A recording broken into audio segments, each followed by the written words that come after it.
It's the Money Show. Makodim Mandibo.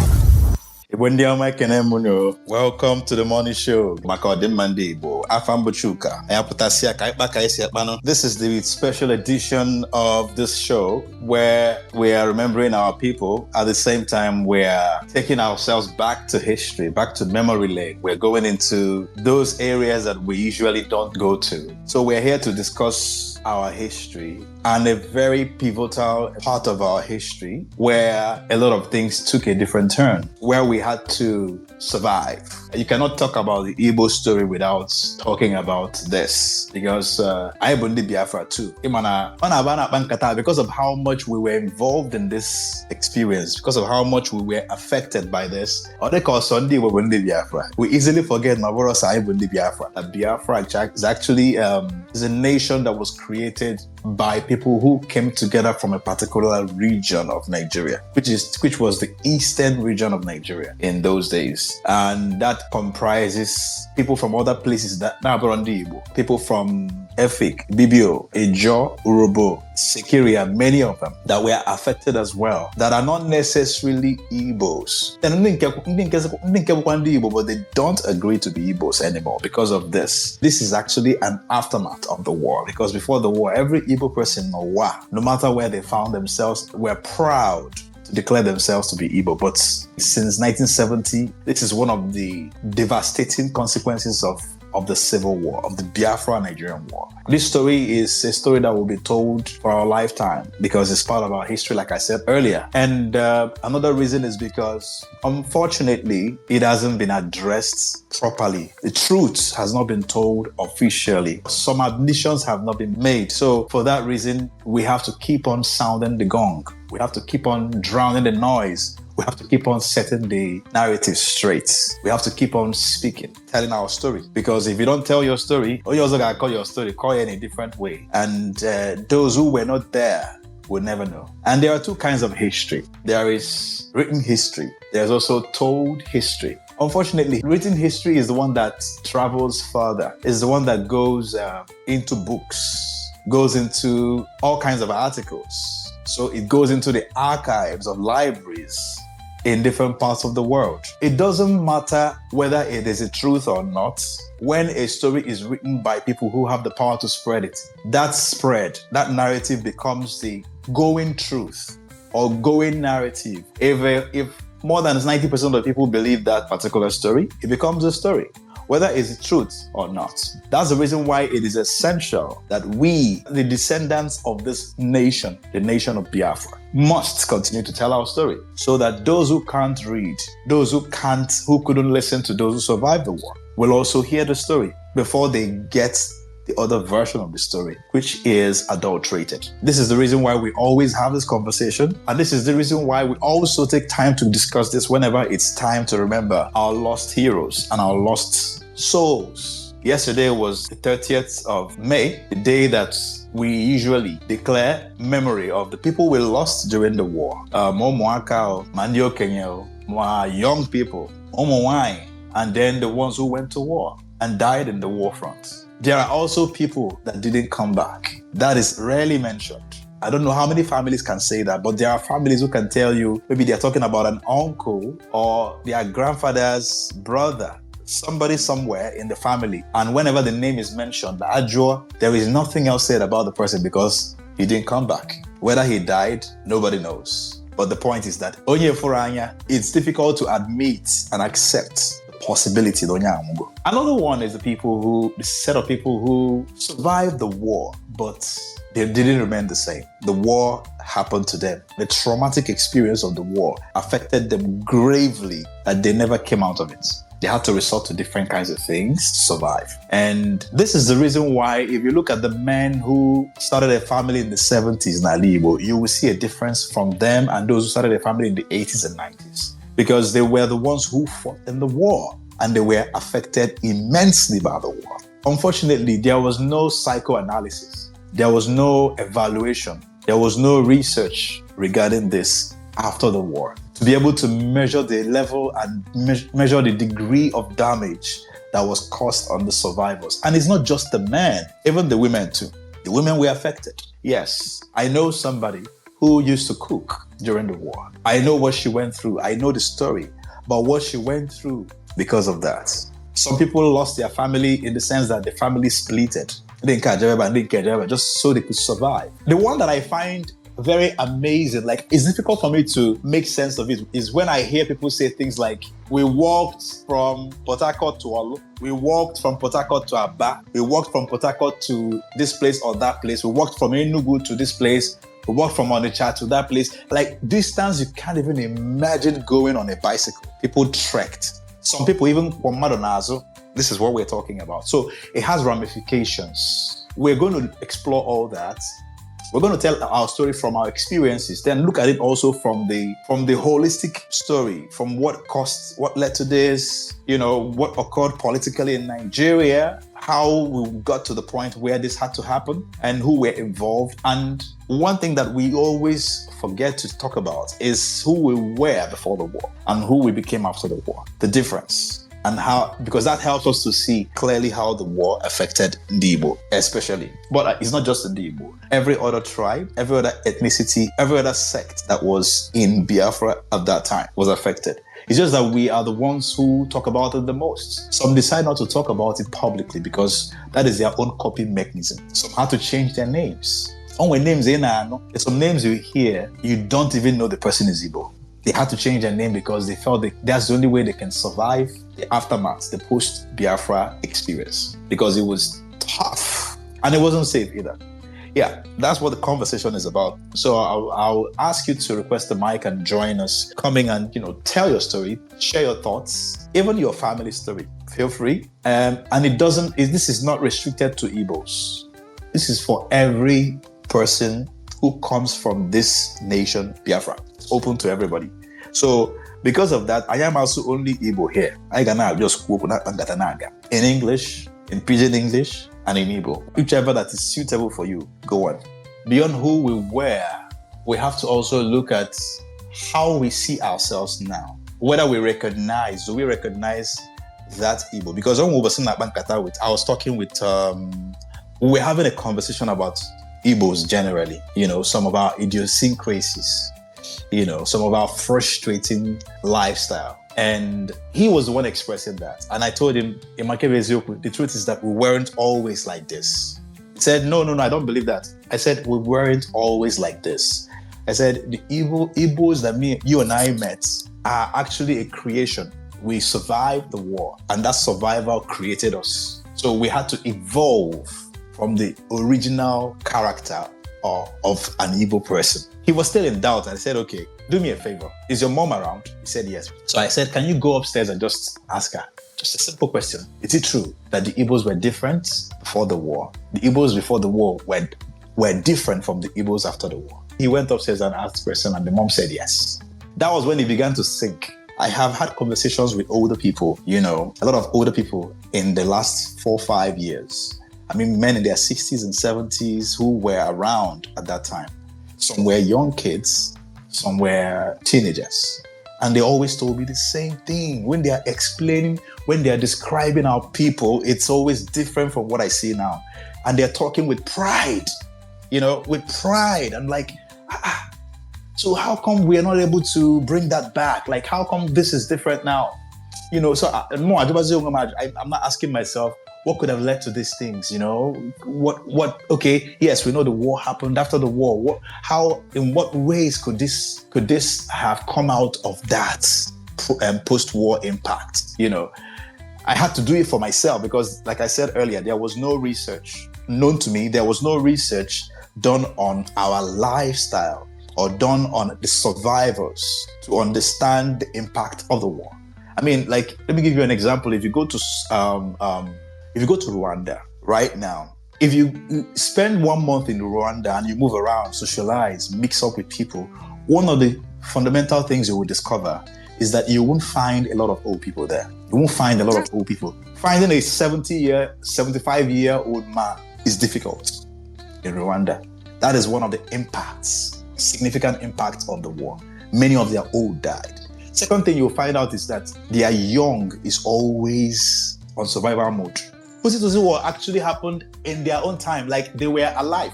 The difference between them and us is that We were told, I wasn't there, you weren't there. I don't know if there's anybody here who was around. If you were around at that time, please press the mic. We would like to hear from you. We'd like to hear your account of that. But for those who wasn't there, we were told. My father told me, my mother told me, my aunts told me, my uncles told me their own story. So everything I know is from that telling, is from that hearing of their own stories. I never saw anything. Okay, I saw movies, I saw videos later on that were real accounts, real coverage, footages of the war. Yeah, but that's not the same for people who lived it, like literally lived it. So the trauma is completely present in Rwanda right now because the people who lived it are still alive and they are still young in their 30s, 40s because it happened in the 90s, right? So when you see that, that gives you an idea of what's happening in Alibo. But just that we don't talk about our own. We don't talk about how it affects us. Somebody came here one day and said something on this space. I think he was watching a melody. He said that until those old men who have been in charge for a long time, people in their 60s, 70s, 80s, until they die, that's when we will see a new Igbo society. And I partly agree with him because those people actually experienced the war and that threw them into survival mode. Unfortunately, they haven't been able to come out of it. Majority of them have not been able to come out of it up till now. That's why sometimes, I'm not making excuses for our leaders, but that's why sometimes when you look at some things you don't understand, I wonder, Biafra, what's going on? What's wrong with these people? Sometimes, like my dad used to say this funny thing. When we were kids, whenever he said it, we would just laugh. It didn't mean much, but now it means so much. My dad used to say, when you look at that, you begin to ask yourself, what is behind this thing? I believe that part of it is actually this experience. Anyway, let's move the conversation. So I would like to hear your accounts. I would like to hear your experiences if you were there at that time. If you also have accounts of your father, your grandfather, you lost people in your family, you can talk about that. If you want to talk about the whole story, they're like the holistic story, what led to the war, the different phases of engagements and misunderstandings and crises and all that led to the war, you want to share from that too, go ahead and request the mic. Let's bring you into this conversation. Yeah, Chiboys and one them. There, are you? One them, okay, no. There, You you sound like you were around at that time. Well, if you are from somewhere in and around Okonano, around that period, so I had a lot. My ear full, and please, Chuka. My age no reach today around that time, I beg. I just married how many minutes ago? With regards to what happened to us during maybe you reincarnated, who knows? Just the way you reincarnated. I'm coming behind you now. Is it the upper gap of Niru? And Amacha? What? But genuinely, what if we are all reincarnate?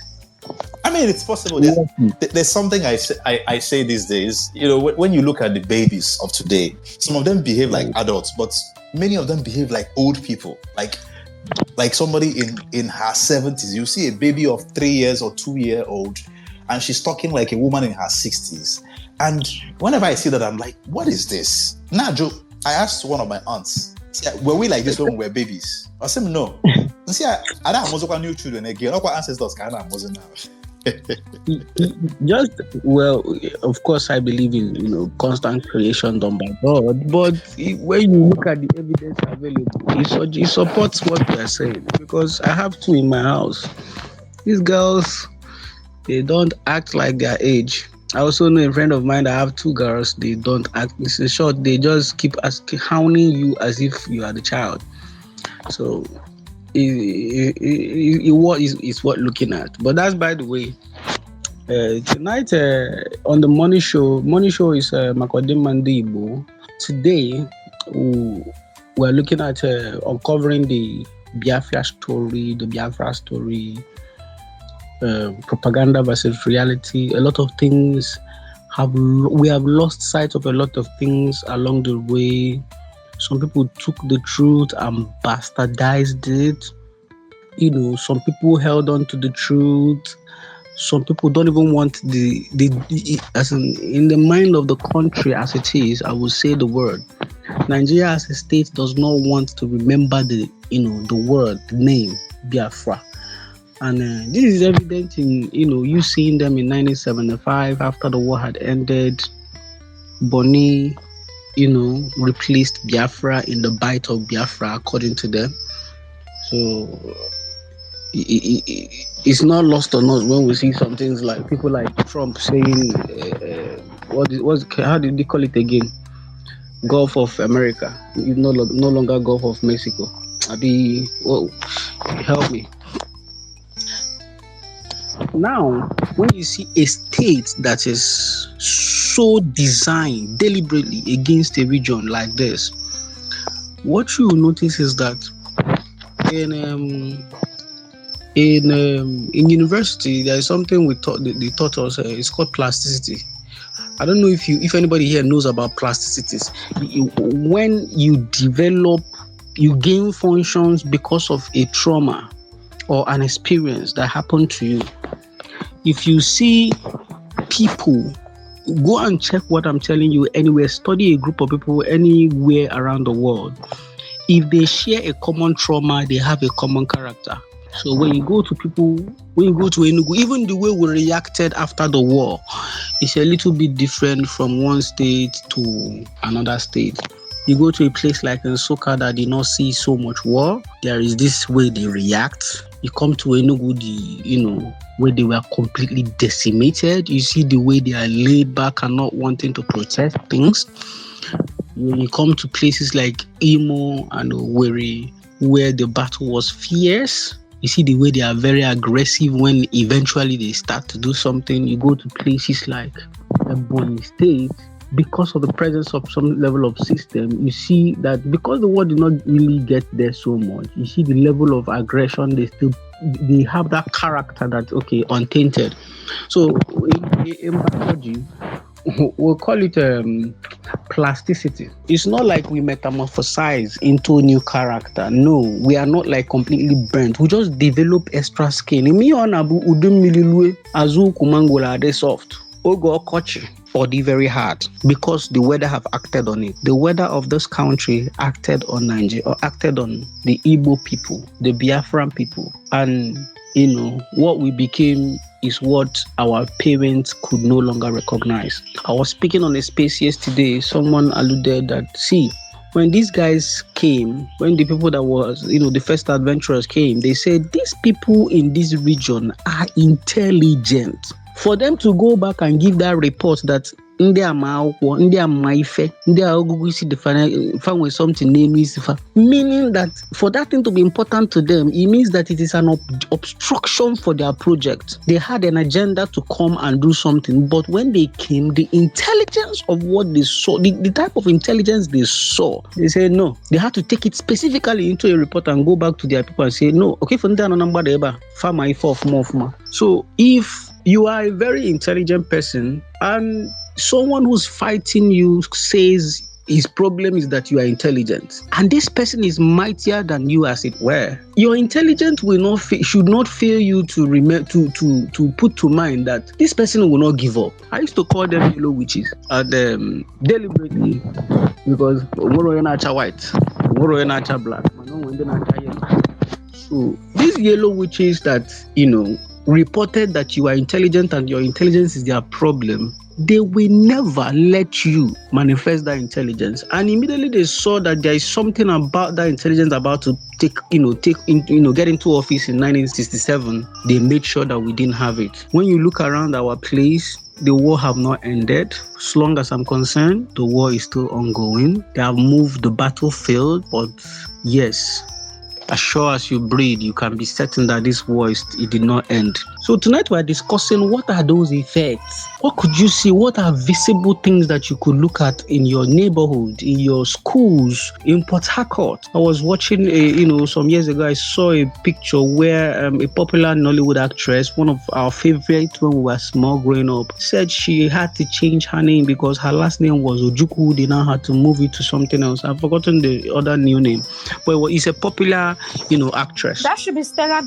Thank you very much, Stella Damasus. So he could tell that, okay, I don't know what trauma could make me change my last name. I don't know the name alone. I understand what it means. I carry it with my whole chest because it's coming from a place of knowledge. Now imagine my father that even knows better than I do about this our last name says, come, let's start answering Jupiter. Robot. Crazy stuff. Imago. So something must have touched this man deep. The man Simba kama to go that far for some time. So you could tell. Go and look at what they did to our brothers in Delta State. Well, you have to be naive to not see why a lot of people in Delta don't want to really, wake up to associate themselves with the Igbo as it is today. Because if they tell you what they did to these people, they brought them out, massacred their living daylight out of them twice. A country that did this to you, how can you say we are brothers? A country that did this to people, are we brothers? If it was a brother squabbling, why bring out people, men, boys, line them up and waste them? And to add the salt to the injury, they refuse to acknowledge. They refuse to say, what we did was so wrong. What we did was so unfair. What we did was, it should be considered inconceivable. The genocide we led against our brothers is wicked. We repent of it. Hopefully, maybe we can move forward as a nation. But no, they refuse to admit that this thing even really happened. And tonight we just want to hear, as many views, as many stories. When we were small, I stayed in Secretariat quarters. So we had a field where Markaj would sometimes come and tell us stories. We were children. So we'll gather around the moon. Sometimes my elder sister will gather us around, tell us stories just around the mango orange tree in my house, and begin to explain these things to us and say, this happened, this is what I had happened, this is what I had happened, this is what I had happened. At the same time, there were some not so solid stories, but some other stories that give hope even in the midst of all those things. So when together, because the reason we see our children behaving the way they are behaving is because of lack of knowledge of where they are coming from, who they are. If you did so if we can't voice out what has happened to us, it's not just only going to happen, but the first thing that will happen is that they will make sure that the memory of it is not available for ourselves and our children to see and learn from, like they've already done. We don't have anything called history in this country. You go to class, they will not teach you. Now, when you hear the history of this country, they will tell you about how Lugard became, kind of amalgamated the country. His babe came, called it nigger area. And we are just answering the name a babe gave us, but let's leave that one for tomorrow. It's a bigger conversation we need to ask. Somebody came to change national anthem and don't think it's important to change the name the babe of your oppressor gave you. And change our national anthem back to their national anthem composed, if correct, I might be wrong by this, but composed by an oppressor. Change the one we composed ourselves and return the one an oppressor. Well, I stand to be corrected in these things I'm saying, but I know for a fact that we have a leadership problem that I believe there is something God imputed in an Igbo man that will make this Nigeria work. But because we have been traumatized out of our position, out of our consciousness, because we lack what we have, what we should have. Nigeria is suffering today as we speak. And there is people say it's perceived hatred. It's not perceived hatred. There is an active hatred against the Southeasterners, the Southerners in Nigeria. When I mean the Southerners, I mean when you come from Edo and come down. The hatred, like, break, or the very unactive 247. You got that? Because when things happen in this country, you really know who are the citizens of the country. How people react to what happened in different societies. I'm not supporting evil. I'm not supporting stupidity, but I'll make a great example with what just happened this week. Is it Darlington came online and bleeped. And when he bleeped, people, came on,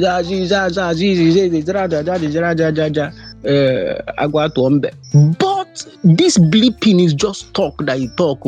In this country, we've had a senator standing in the house, in the National Assembly to say, may they congratulate and say, marry the wife. A teenager. The person is not even a teenager. The person just became a teenager. Correct me, people, if you know what I'm talking about. The girl was about 11 years old, and I congratulate Saka Golunka. None of that. And please, I'm not a religious bigot. I'm a realist. So if that name way different ways ejafu in the bang bodanya. So obuno will experience you want to talk about it. You had an experience, you want to let us know, you want to ask questions, because we have sources. I have read, when you read things about this, you might fall into the trap of hatred yourself, but remember you are loved. So only experiences your father have told you on this space, because Bambo, try and come to, share those experiences. Let us really know what happened to our forefathers, that the country even refused to recognize that the country committed genocide against. Because maybe if they recognize that it happened, they might eventually now go to International Criminal Court to answer for the genocide they committed. So, only experience, bring it up. The analysis I have about Enugu behavior, Anambra behavior, Ebonyi State behavior, Imo and Abia behavior, I wrote them down in a book in 2012 when I was still, post-graduation. I was free with time. I had time to do that study and I wrote it down. So, we want to listen, we want to learn, we want to you a question, joy, comment section. The comment section is available. Leave your comments, share the space. Our people, our fathers that died, our mothers that died, our uncles that died, they suffered, they bled for all. It is for them that we have not been consumed in this country. Absolutely. So, absolutely. Okay. So just to contribute to what Chime has been saying, so I do agree that acknowledgement helps foster healing. An apology also. Just imagine when somebody offends you or you are wrongly accused of something and you feel so bad about it. And probably everybody believes you are guilty of that thing. And then the person comes back later to acknowledge that I miscalculated, I judged you wrongly. That's acknowledgement. I realized you are not wrong in this. I was actually wrong. It helps you feel better. It takes away some kind of burden from you. And then when the person goes further to say, I am sorry for doing this, especially doing it publicly, knowing that they've caused you that embarrassment publicly and that pain publicly, it helps to foster healing and it helps to build trust. There can be no trust. There can be no peace without justice. It's important to acknowledge and to put up that apology. You get the point? But instead, what we see in Nigeria is Gowon saying, I was criticized for being slow when dealing with the Nyamiris. That's bottom barrel behavior. And then Buhari coming out to say that he will deal with us in the language that we understand. Abamana, that is rudeness. That is gross disrespect. I did not witness the civil war, but then again, I know that I have seen like 2 python dance in the east. Correct me if I'm wrong. I think it's twice, yes, that they've done python dance. Man, apart from feeling the hurt from where I was at time, I felt some strong level of embarrassment. That embarrassment came from a place of helplessness. to see that people were just being tormented, put in the gutter, asked to swim, there were videos and everything. And all those things were happening, and these people felt helpless. They knew nobody was actually coming to save them. Then I could only imagine what happened during the war.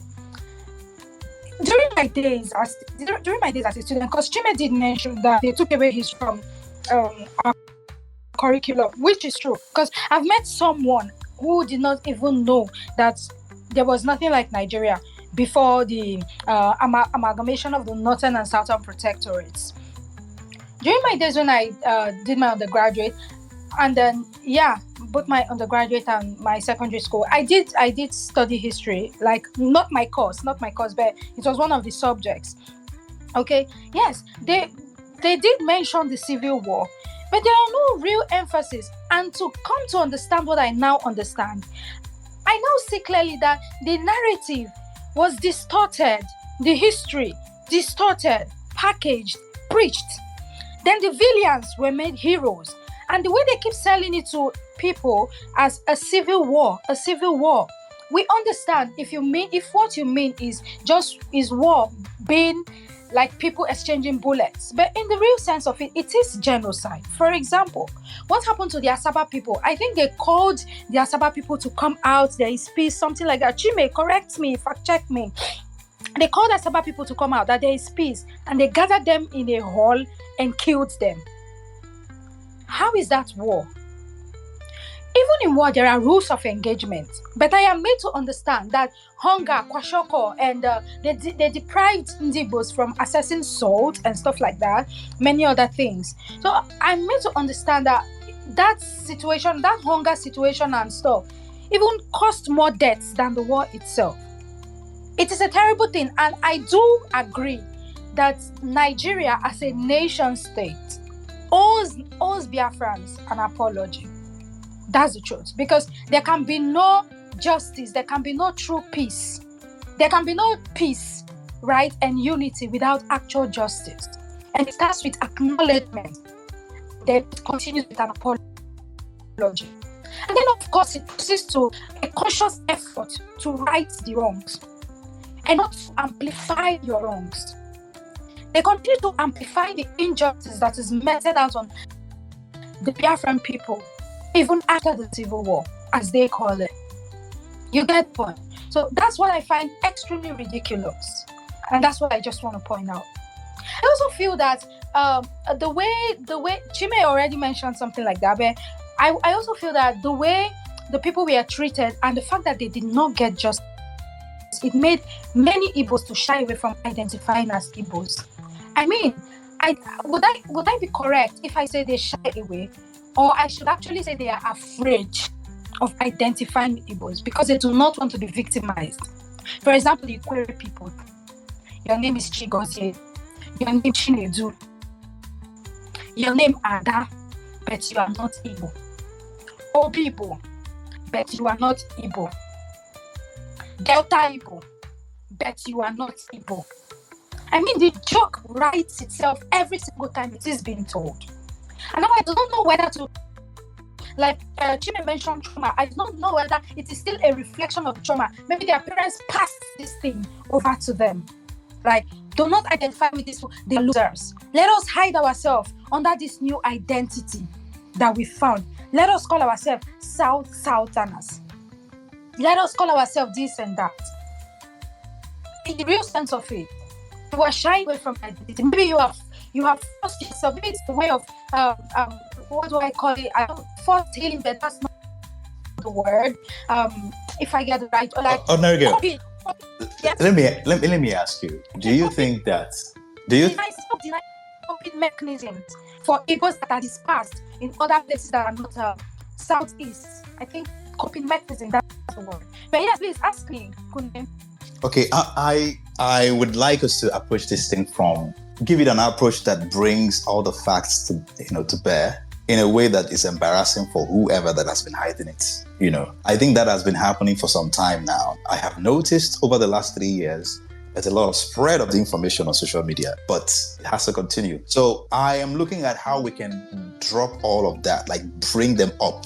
there's no way of controlling controlling how we express it. But I would like us to lift all the facts. I'm saying to everybody now, I'd like us to lift all the facts, bring it to bear, sometimes even with dates. And this is a very broad conversation because we're looking at so many things. We're looking at one, how this whole thing shaped up to be. This thing called the Biafra War, why it was even called civil war in the first place, because it wasn't necessarily a war. And what led to that?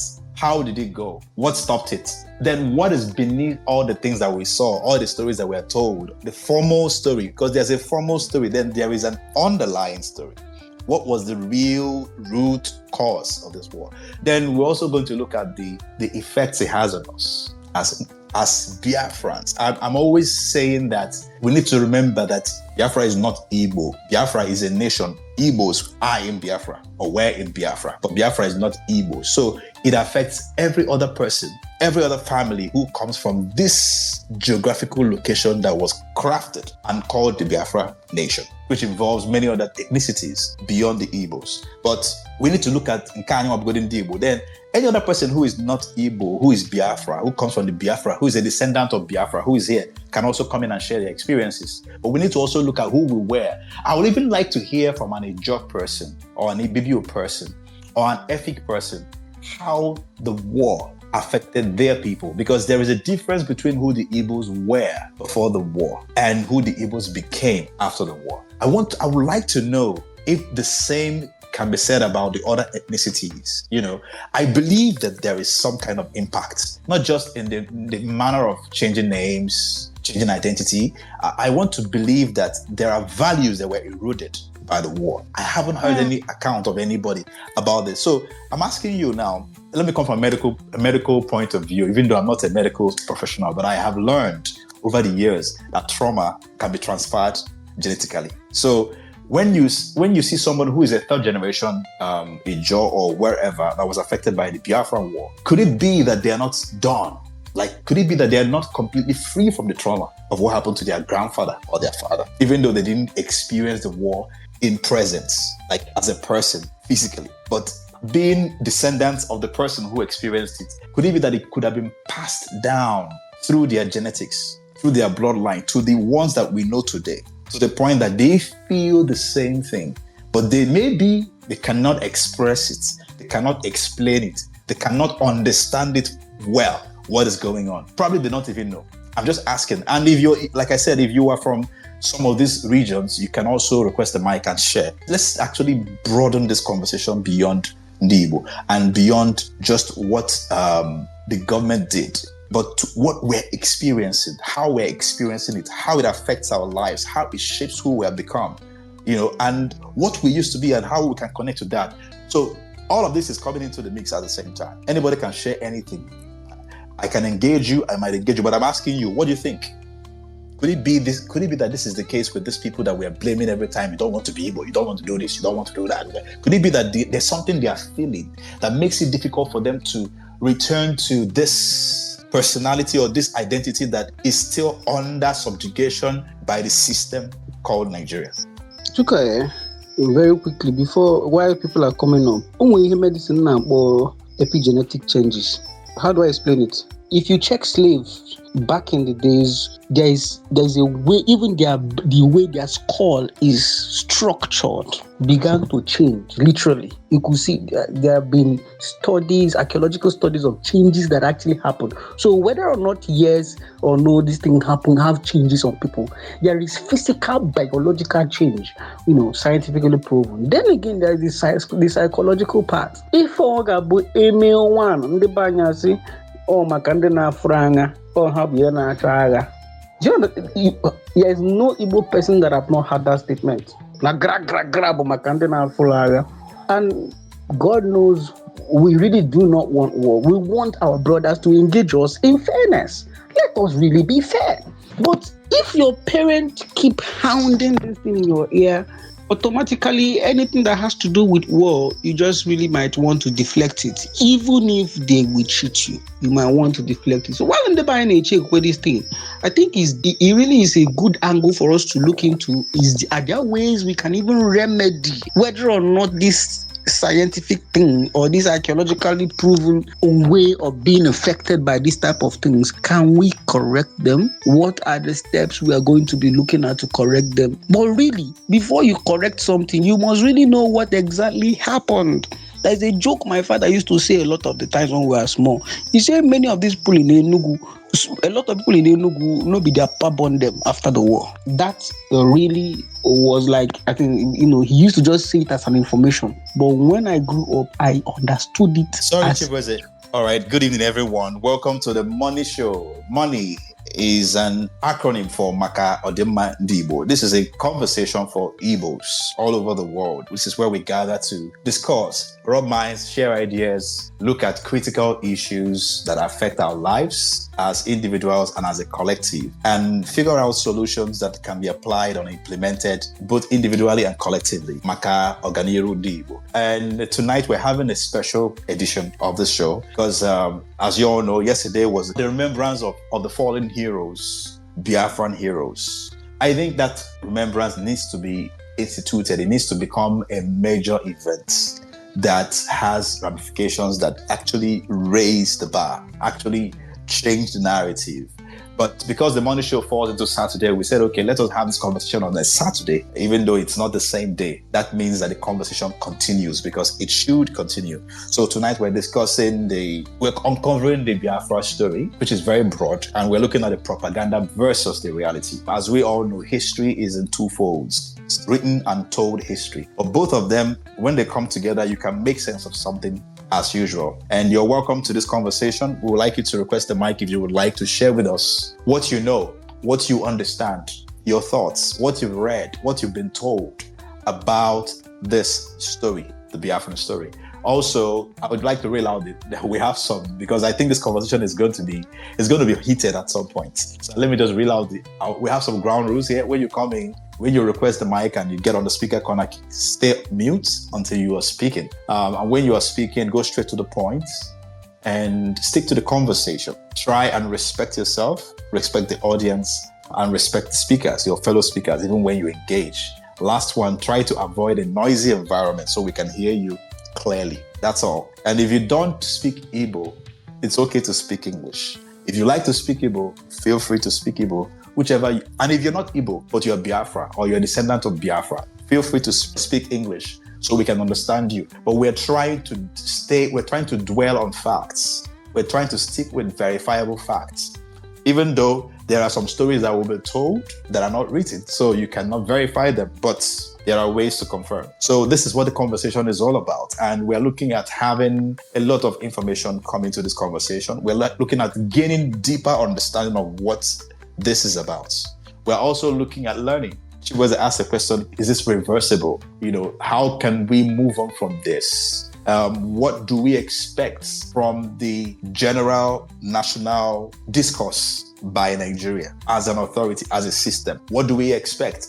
How do we move forward as a country after this? This is 55 years after we are still here. We're still dealing with some of these things. People are asking questions like, why are they refusing to admit and acknowledge and then apologize for what happened? What could be the reasons? We are looking at all of that, and how has this affected Nigeria as a country? This is the one that we easily forget.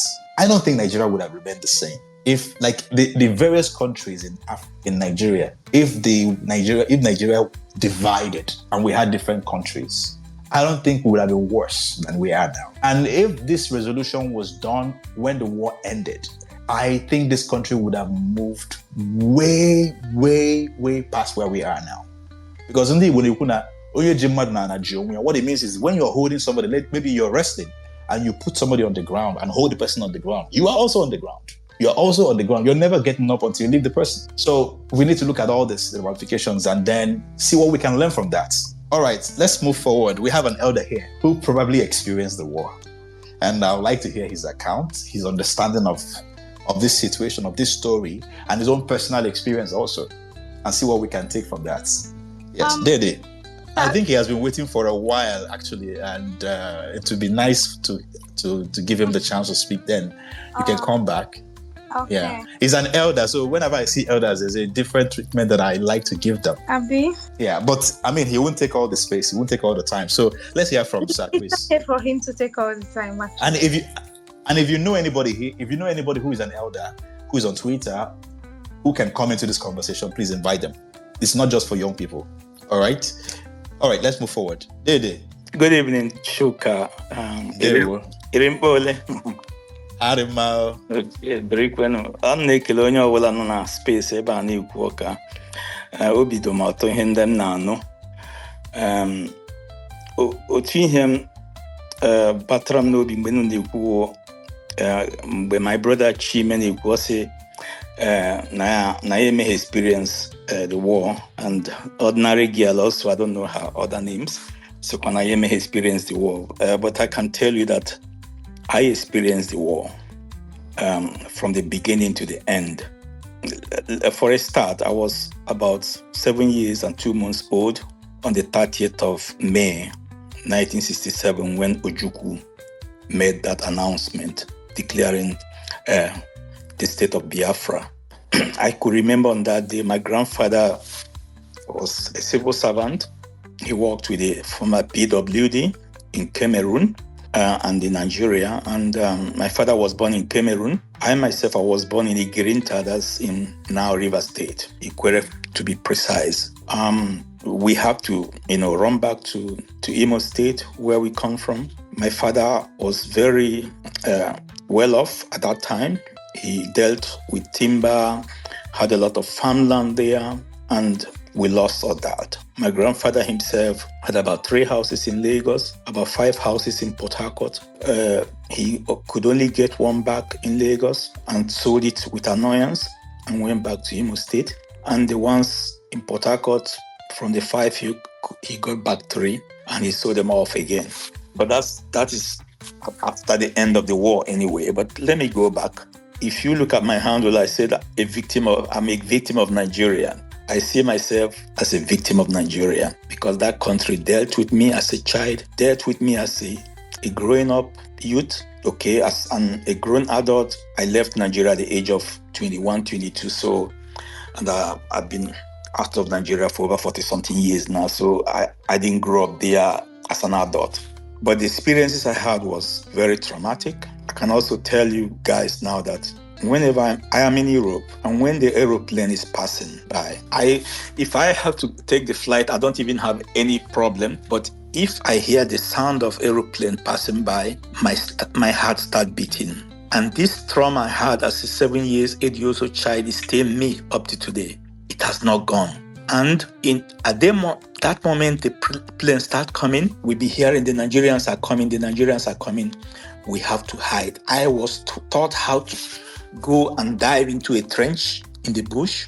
And we lived in fear every time because my grandfather's house is called Baminda Villa. It's a 21-room villa that was built in 1958. He made that money in Cameroon when Nigeria was part of Cameroon. Southern Cameroon was part of Nigeria.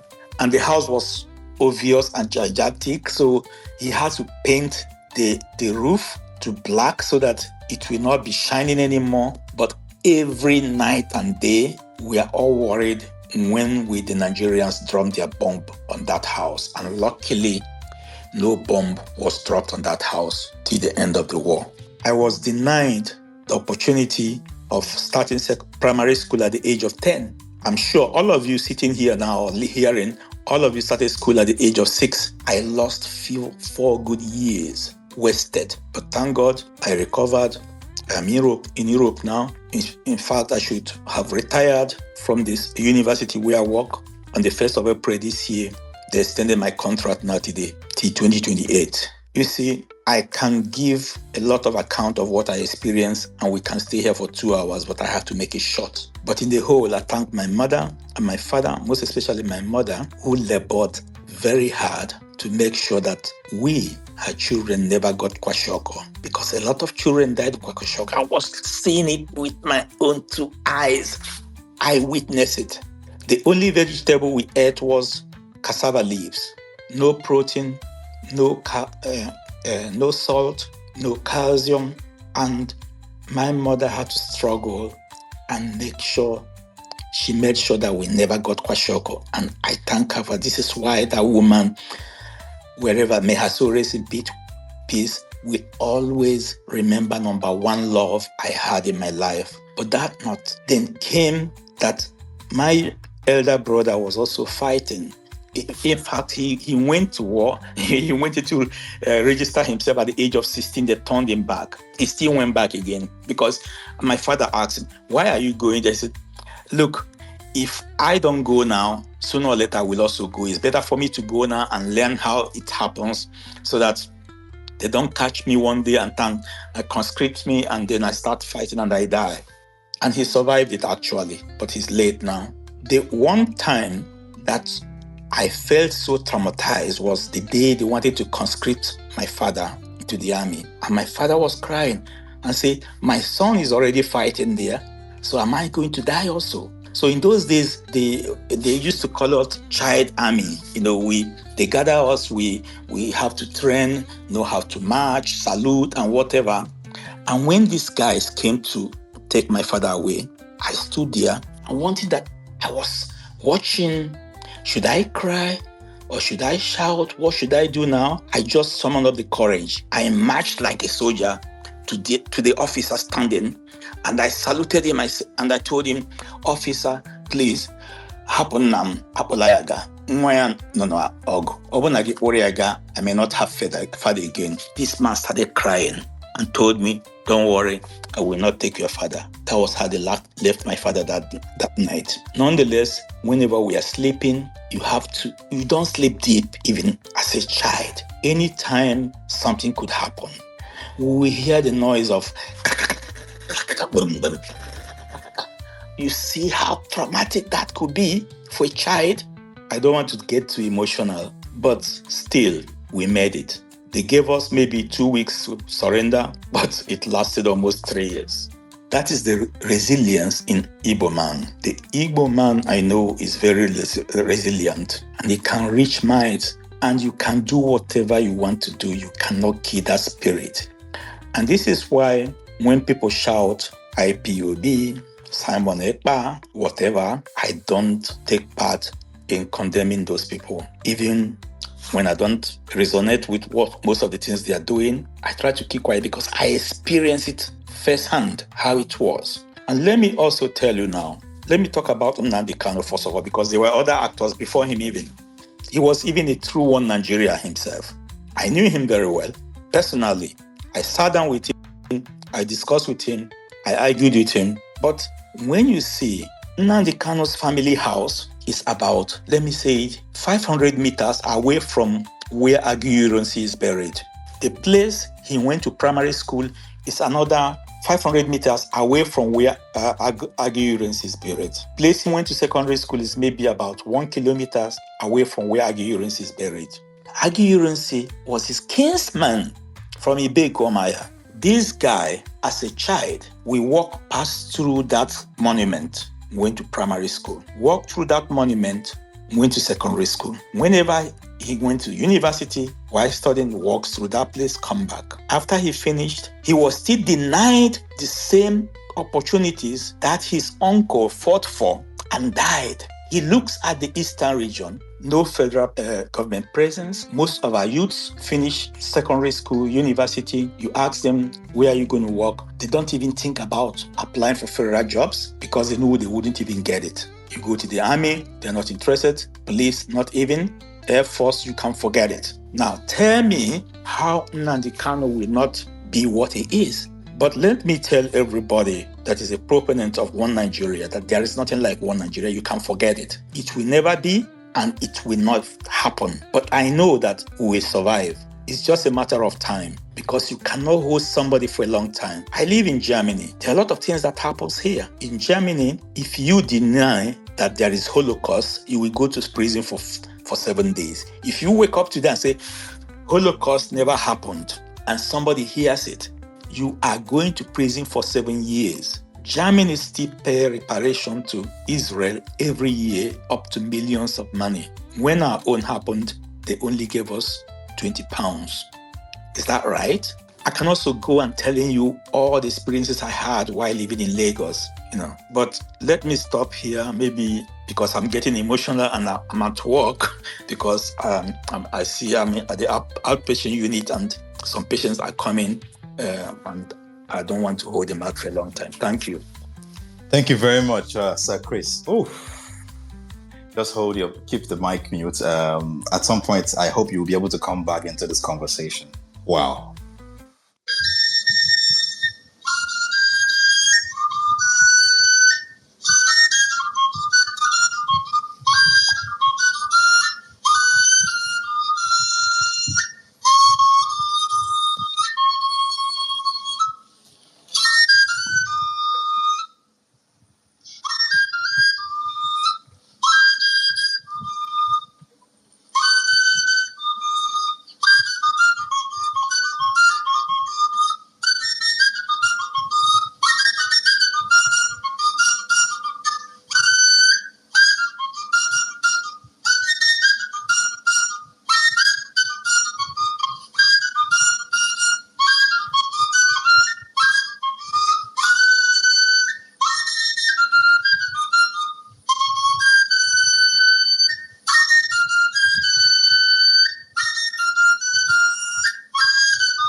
All right, let's move forward. Let's go on.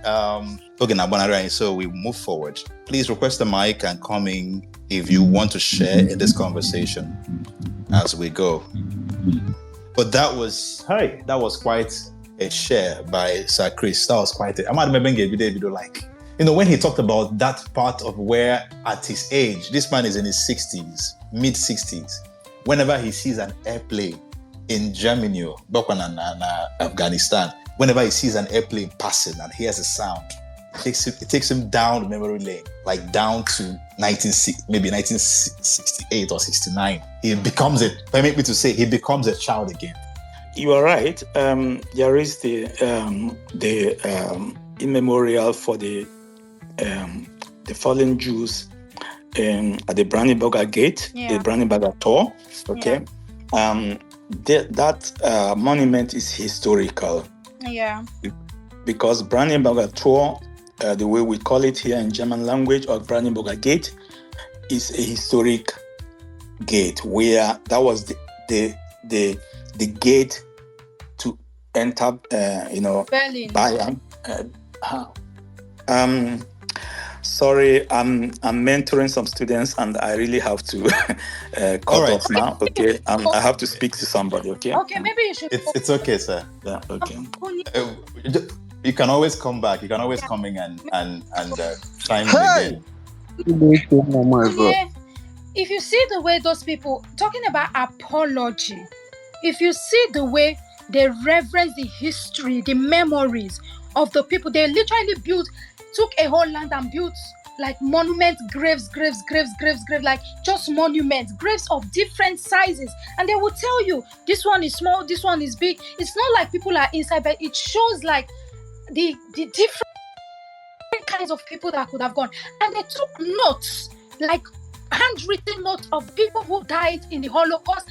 I read some of that notes. I made videos. I still have them in my phone. I took pictures of some of those notes. You will see handwritten in their own local languages saying, look for your father. They are taking us to a place to throw us in a hole. But I do not know where, let me just say Emeka, where Emeka is right now. The trailer carried him away. They separated the family. You will see another note, do not cry. It will be, you will see different things. If you, they did not change the original writing. The paper as torn as it is. They framed them, put them in a glass. If you enter that place, silence will strike you down. That is how you acknowledge. That is how you admit. That is how you apologize. That is how you do not make any attempt to wipe off their memories from the surface of earth. That is how you do not go to the history books and distort history. You do not go and remove history from the curriculum so that the children of these people will not know what you have done to their fathers. There can be no peace and unity without justice. And it begins with acknowledgement, with an apology, and then a conscious effort to rebuild. That is what it is. Konya, you can go ahead. Thank you very much, my sister. I have nothing to add to what you have said. Everything equal, basically on point, completely on point. You touched something that I will talk about after we've had some, maybe 2 or 3 speakers are coming. I'm trying not to say so much because I want people to come in and talk. Yes, if you're in the audience and you would like to be part of this conversation, don't wait. Don't wait till it's 12 a.m. before you start requesting the mic, because at that time we might have too many speakers. So the earlier you join now, so we can hear you, the better. So we can do justice to this conversation. As always, this is the MONI Show, Makode Mandibo, and we're having a very broad discussion. We're touching different aspects, how this affected us, how this built, how the build up to this. We're trying to, one of the aims we're trying to achieve here is to make sure that we are shaping the right narrative about the story, because we're the only ones who can do that. Nobody else cares about this story. Nobody else. Maybe a few Westerners, a few white men who wrote their books some years ago, but they can't capture most of our story. So we are shaping the narrative. We are telling our story in every way, in every shape, in every form that we can, until we get to the point where we can actually bring all of this together and create a major documentary. It has to happen at some point. It has to happen. It should go beyond books. All right, let's move forward. Kunye? There we go. Go for it. Thank you. I greet everybody. But I have so much to say, but I want to break it down in bits and pits. So I think I will speak, somebody will speak, then I'll come back again. That's okay. Yeah, no problem. I think Chuka gave me the invite to this room. I even thought he was the one anchoring it. Oh, I don't even know if you're Chuka, but whichever way. It's Chuka's voice you're listening to. Oh, okay, Chuka. Hey, okay. Ba masala.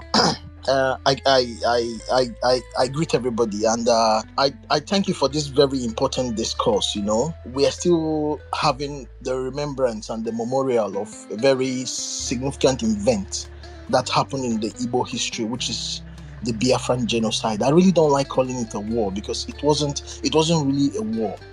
But before I would start, I would employ us. I love people reading. I'm not a historian, but I love reading, and I'll keep reading.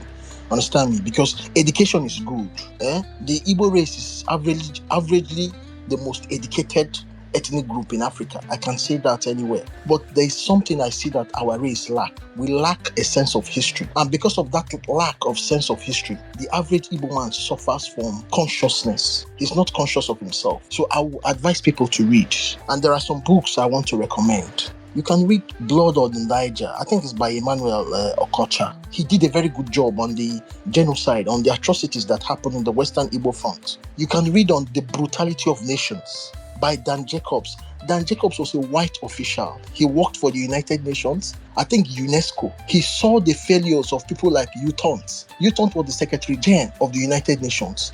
He, in fact, called out the powers that be, the conspiracy of silence, America, France. Name them, the 5 permanent powers in the United Nations. He called them out for what they did in Biafra. This is why at times when I speak, I tell our brothers, let's be very careful.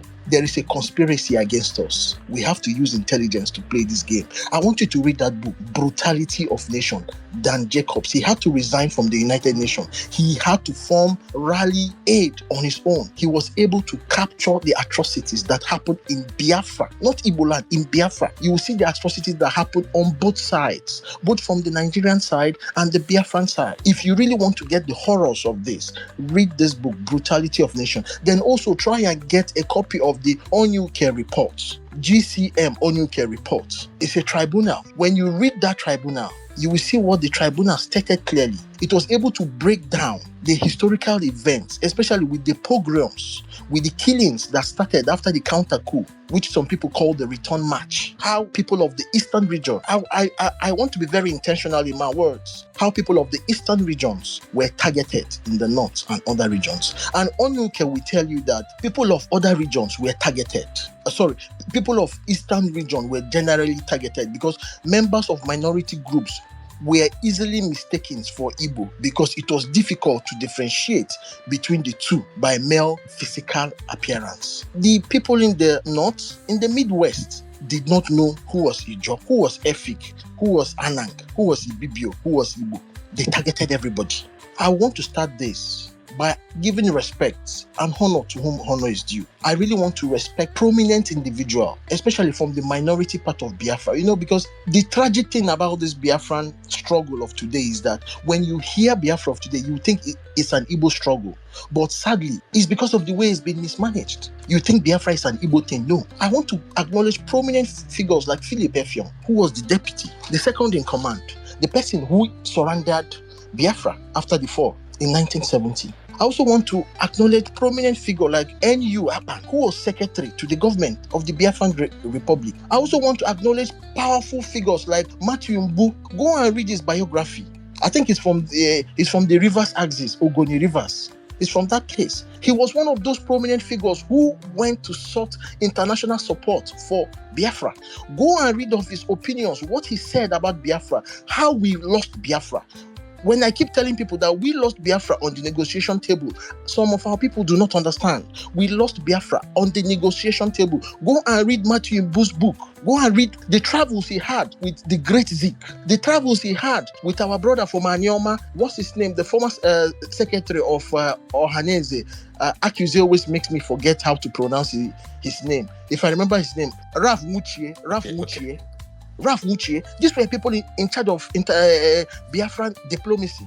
Read of Kenneth their Dike. book. Kenneth Dike was not so much in it. He was among Ojuku's kitchen cabinet, him and Njoku. I'm talking of people who were traveling abroad to solicit this international support. I'm very particular of the names I'm calling, and I want to base on the minorities. I really don't want to, because we already know the Igbo people, Just like I said, the Biafra struggle was not an Igbo thing. So I want to bring back these names to our consciousness. I want to bring back people like Opigo, who was the governor of the Bayelsa province, who even gave that name, Biafra, who recommended that name. The first time the world came conscious to that name, Biafra, was not, thank you, Shogun, was not even during the Biafran War. The world came conscious of the name Biafra during the slave trade. You hear the white people, the Caucasians, speak about the slaves coming from the belt of Biafra. This was after the rise of the Aro Confederacy, when Aro Kibo started exporting Igbos massively as slaves.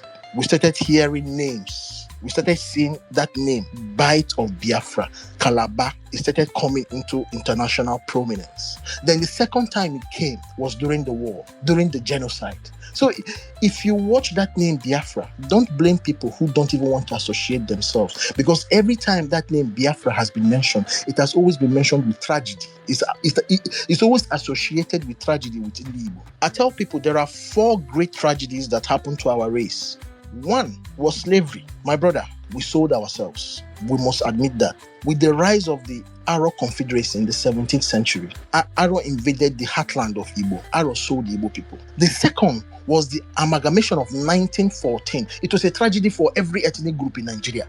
So Ndi Igbo or IPOP should not even shout the highest. Nobody is having it good in Nigeria. The British people didn't consult anybody. After the Berlin Conference, they joined people who should never have joined. It's called a clash of civilization. That was a tragedy that befell us.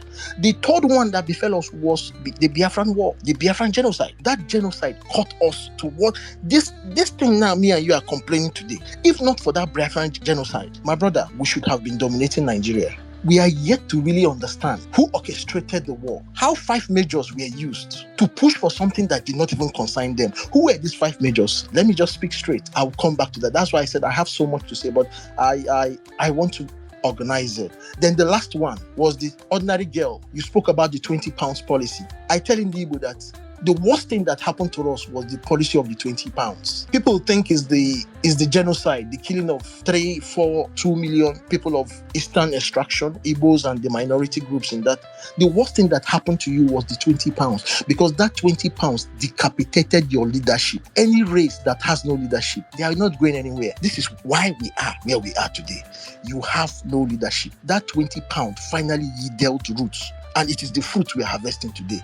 Where is the Igbo leadership? Where was the leadership structure that gave us the Zigs, the Michael Oparas, the just name them. Name those. Akanibiam, Mbono GK. Ozumbambadiwe, the Golden Seven, the Golden Fleece. The Golden Fleece.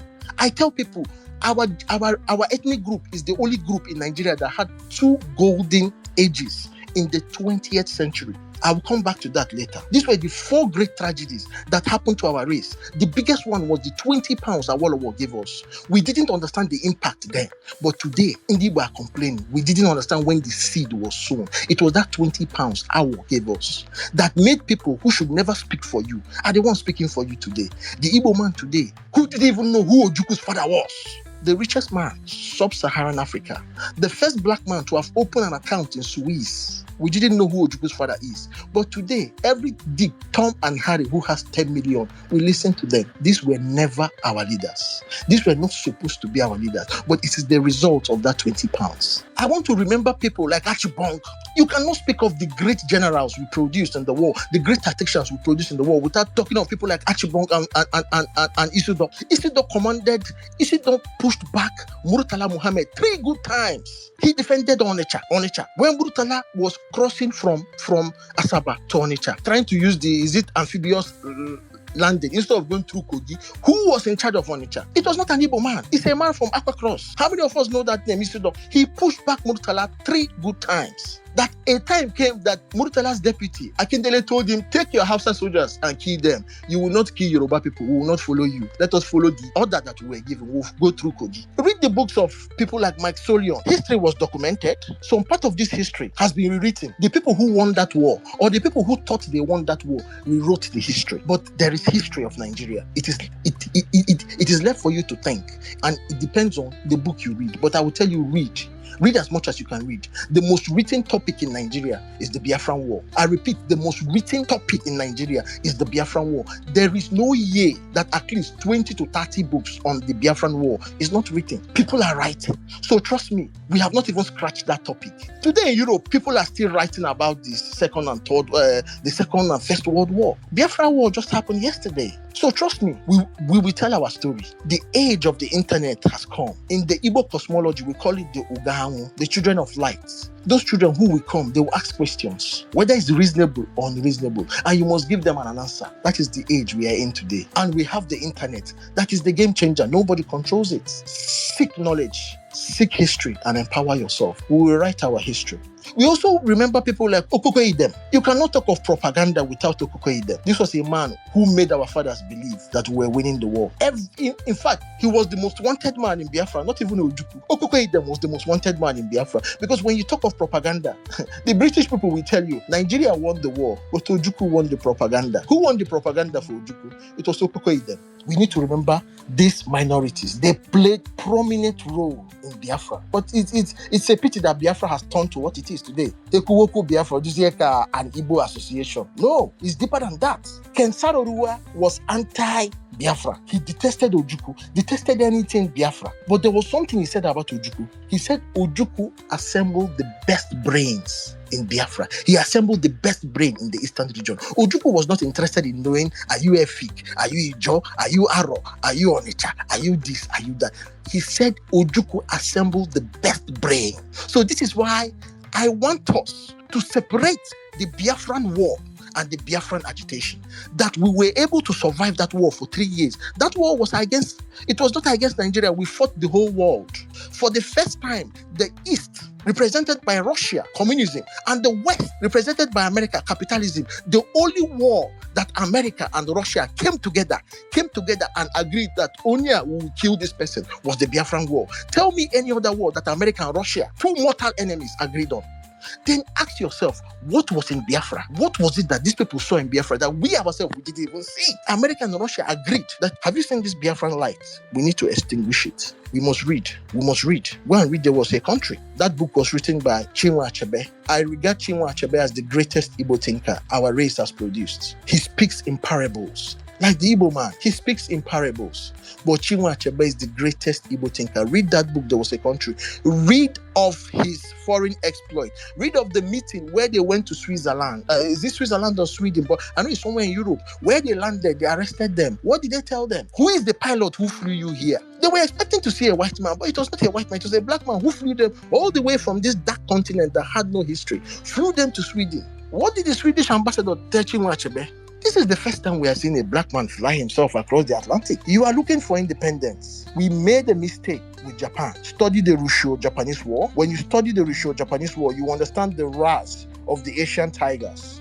How the Asian tigers, you see that the most developed countries in Asia are countries that are around that Japan. Malaysia, Taiwan, China, Singapore. You see that all of them are concentrated around the same belt. Then you ask yourself, where did this light spark from? It started from Japan. After Japan had defeated Russia, Europe didn't pay attention to what was happening then. And the people who they never even wanted to see the light saw the light. All you need for people to become illuminated, or for ignorance to go away, is just for one person to have an idea. It will spark other people up. This is why the French ambassador said the Renaissance in Africa died in Biafra.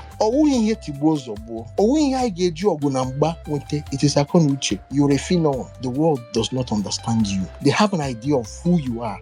In fact, I don't even think the Igbo man or we even know what and who we are. Do not even forget that under M.I. Okpara, University of Boston adjudged us the fastest growing economy in the whole of the third world. They travel to different countries, even Malaysia, Singapore, these Asian countries. So forget about all these people when they tell you, say, they built the first this, they were the most educated people. Rubbish. Under M.I. Okpara, who was working on the 10-year economic plan that Zik has already built as premier of the Eastern region, that was developed by, what was his name? The boycott king, Mboni Ojike. Most people forget that Mboni Ojike is an economist because we saw that he was deputy mayor in Lagos. We saw that he was a great politician. We don't even know that Mboni Ojike is a strong economist. 10-year economic plan. Tell me another region in Nigeria that had a 10-year economic plan. Tell me another region. Kuni, I heard where you were saying that Igbo don't even know themselves. Yes, we don't. Is it this generation I'm saying? Egombute, money na water. My brother, we've been watered down. My father used to tell me, say the Igbo man has been watered down. And when he speaks, he said there is Igbo. And he tells me there's Igbo. I'm from Arondizog, Imo State. My place really didn't see the war. But one thing I know was that at a certain time, a great man called Dimo Dimego Ojukwu and his wife Njideka with their children hid in Arondizog. I also know that very prominent characters like Ikoku also hid in Arondizog. You cannot talk of free education without mentioning people like Avan Ikoku. These were the people who pioneered the idea of free education or universal education that you are seeing people mounting about in Nigeria. How many of us know somebody, Mbanefo, the Attorney General of Biafra? My place also gave them sanctuary when the war was hot. We really didn't see much of it, but I know my father was on the battlefront. He still carries the scar till today. And we always ask, why is it that generation never told us the story? That generation is scarred already. We were speaking of trauma. That generation is traumatized. My father speaks in parables. When I graduated, I told my father I got 2-1. He told me, my son, now you understand what Nigeria is. I still didn't understand what this man was telling me. Like, is this what my father should be telling me? I saw my younger siblings adopted total English names. I didn't understand why my dad did that.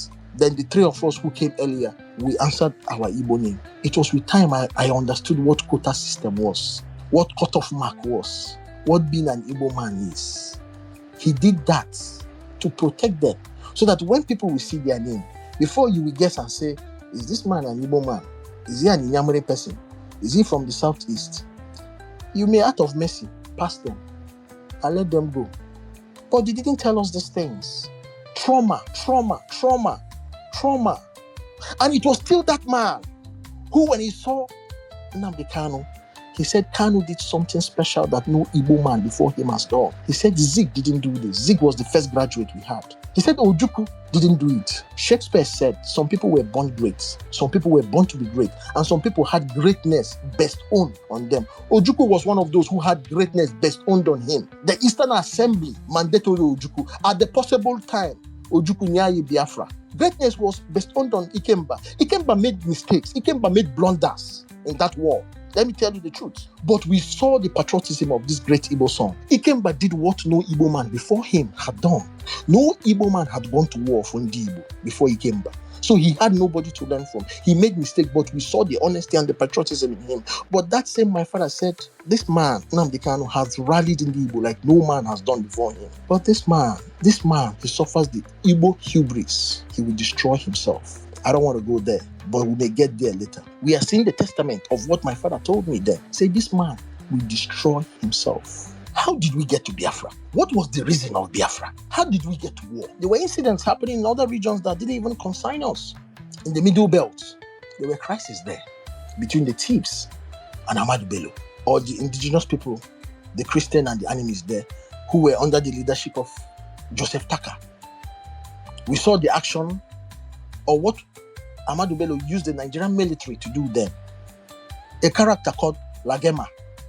Lagema is a Christian, mind you. I think he's from this Chibok area in southern Borno. He's a Christian. And when you go and look at when the first coup struck, you see that Lagema was among the people they killed. But some of us will not understand the reason why they had to kill Lagema. It was because of the atrocities he committed. Him and people like Mai Malari in the Middle Belt axis.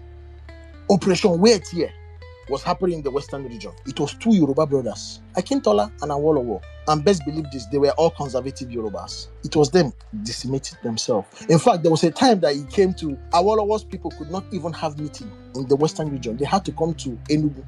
You saw the Samalukus, the Wole Soyinkas and what have you. For them to have a meeting, they have to come down to Enugu. The Eastern region gave them sanctuary. We had the census crisis, where overnight we saw people in the arid region becoming more populated than people in the forest region where there's water, where there's vegetation. Why I'm saying all this was that when all these instabilities was happening, the Eastern region was the fastest growing economy. There was really nothing happening in the East. But 5 characters, due to what they have experienced, I think Anoforo was the actual person who was supposed to head that military mission in the Midwestern region. But when he saw what they were using the army people to do, he stepped back. Then that was when they gave it to Mai Malari. And Mai Malari was also one of the characters that was killed. So I want to be mentioning all these people, because you have a way, people have a way of telling history that all these people were innocent. One way or another, there was something these people did, but we did not know.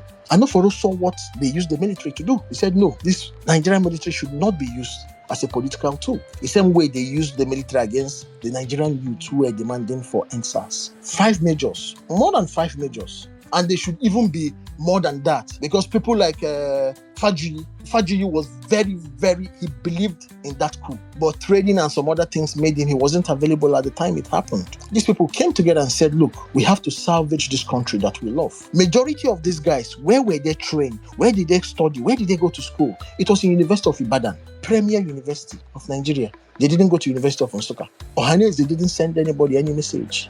Agui Ironsi also warned that, can you stop sending me graduate from University of Ibadan, because these guys were coming radicalized into the army. When they come in, what they profess is too radical. Who were one of the characters that were also detained and arrested, who showed support to the Biafran cause?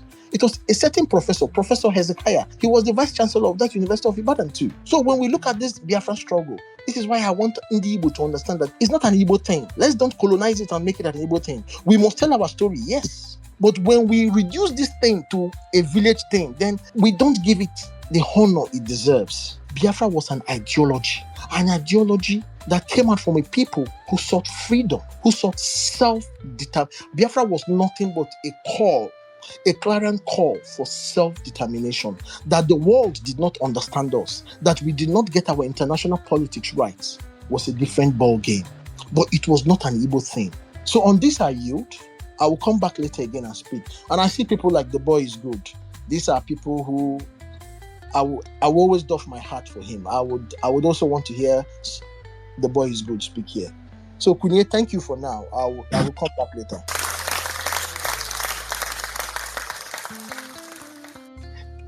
Thank you very much. Nkata and Agakwa, this talk is still on. Thank you so much. We're still on it. We need to broaden it a little bit, spread the mic a little bit. Let's have some other inputs, and then questions. We need questions. I have a lot of questions in my head, but my concern is that if I start asking Dutch questions, also I'm gonna get Bankata till the end of this conversation.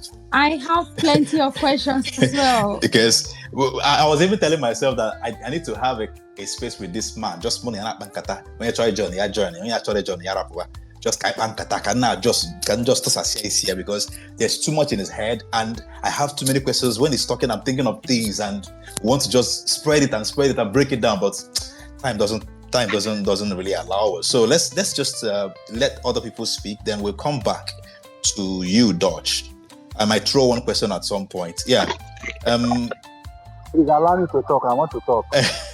I know, but okay, yeah, you're next person to speak. Okay, go ahead. Go for it. Opogona the space. Okaneba. Yes, he is. Yes. All right, go on. Good evening, everyone.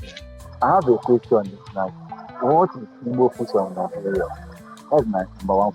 Because there's a lot of noise in your background. It's making it difficult to hear you clearly. Okay, I say I have a question. Okay. What is Igbo future in Nigeria? Igbo vision in Nigeria. Is that your question? Future in Nigeria. Igbo. Okay, what is Igbo future in Nigeria? That's your question, right? Can someone help me answer this question, please? Okay. Because there is a lot of this space online discussing about Biafra and I want to know. Okay. All right. Thank you. All right. Let's go around. Then we'll start answering the questions and throw that in as the first question to attend to. Okay. Hey. Ndewo. Ago. Ndewo, nwanne. Good evening. Na later. N'ikuku. Ekene mi.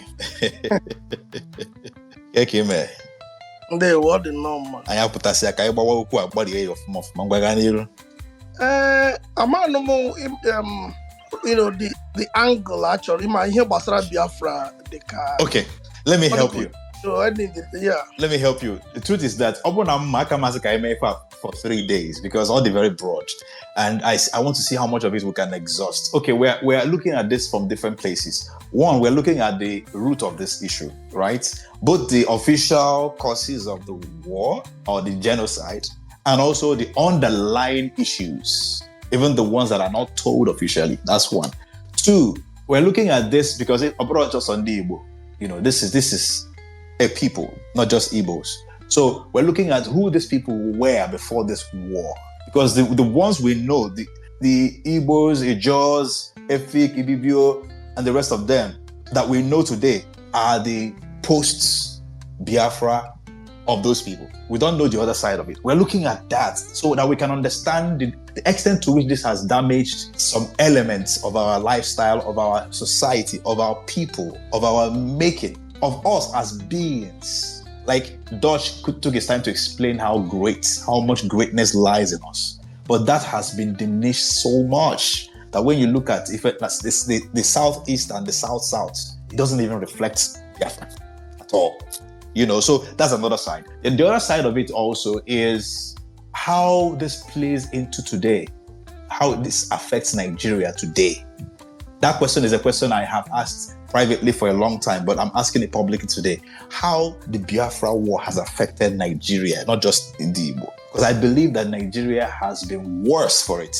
So you can choose whichever you want to come in with, then we'll spread it and go on.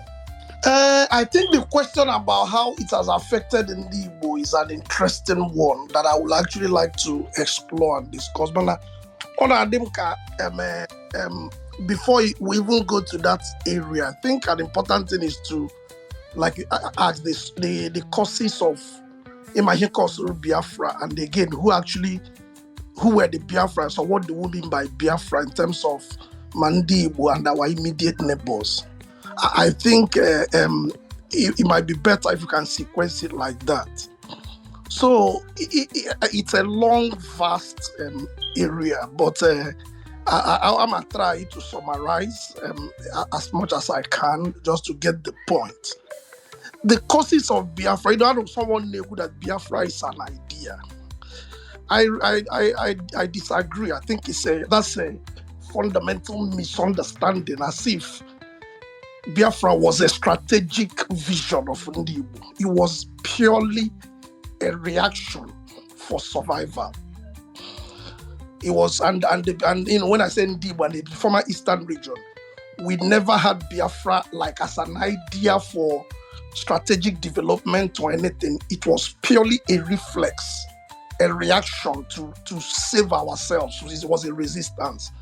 So having said that, we then have to ask ourselves, can they with Biafra, and how did it start? What, you know, the cause of the Biafran war? Well, some people will talk about the queue, talk about this, but the cause is what developmental economists call geographical determinism, which is what? That the geography of a people determines their culture, their political history, and whatever happens to them. First of all, geography. So as Paul Collier would say, if you live near the sea, right? If you have a sea, you serve the world. If you don't have a sea, you serve your neighbors.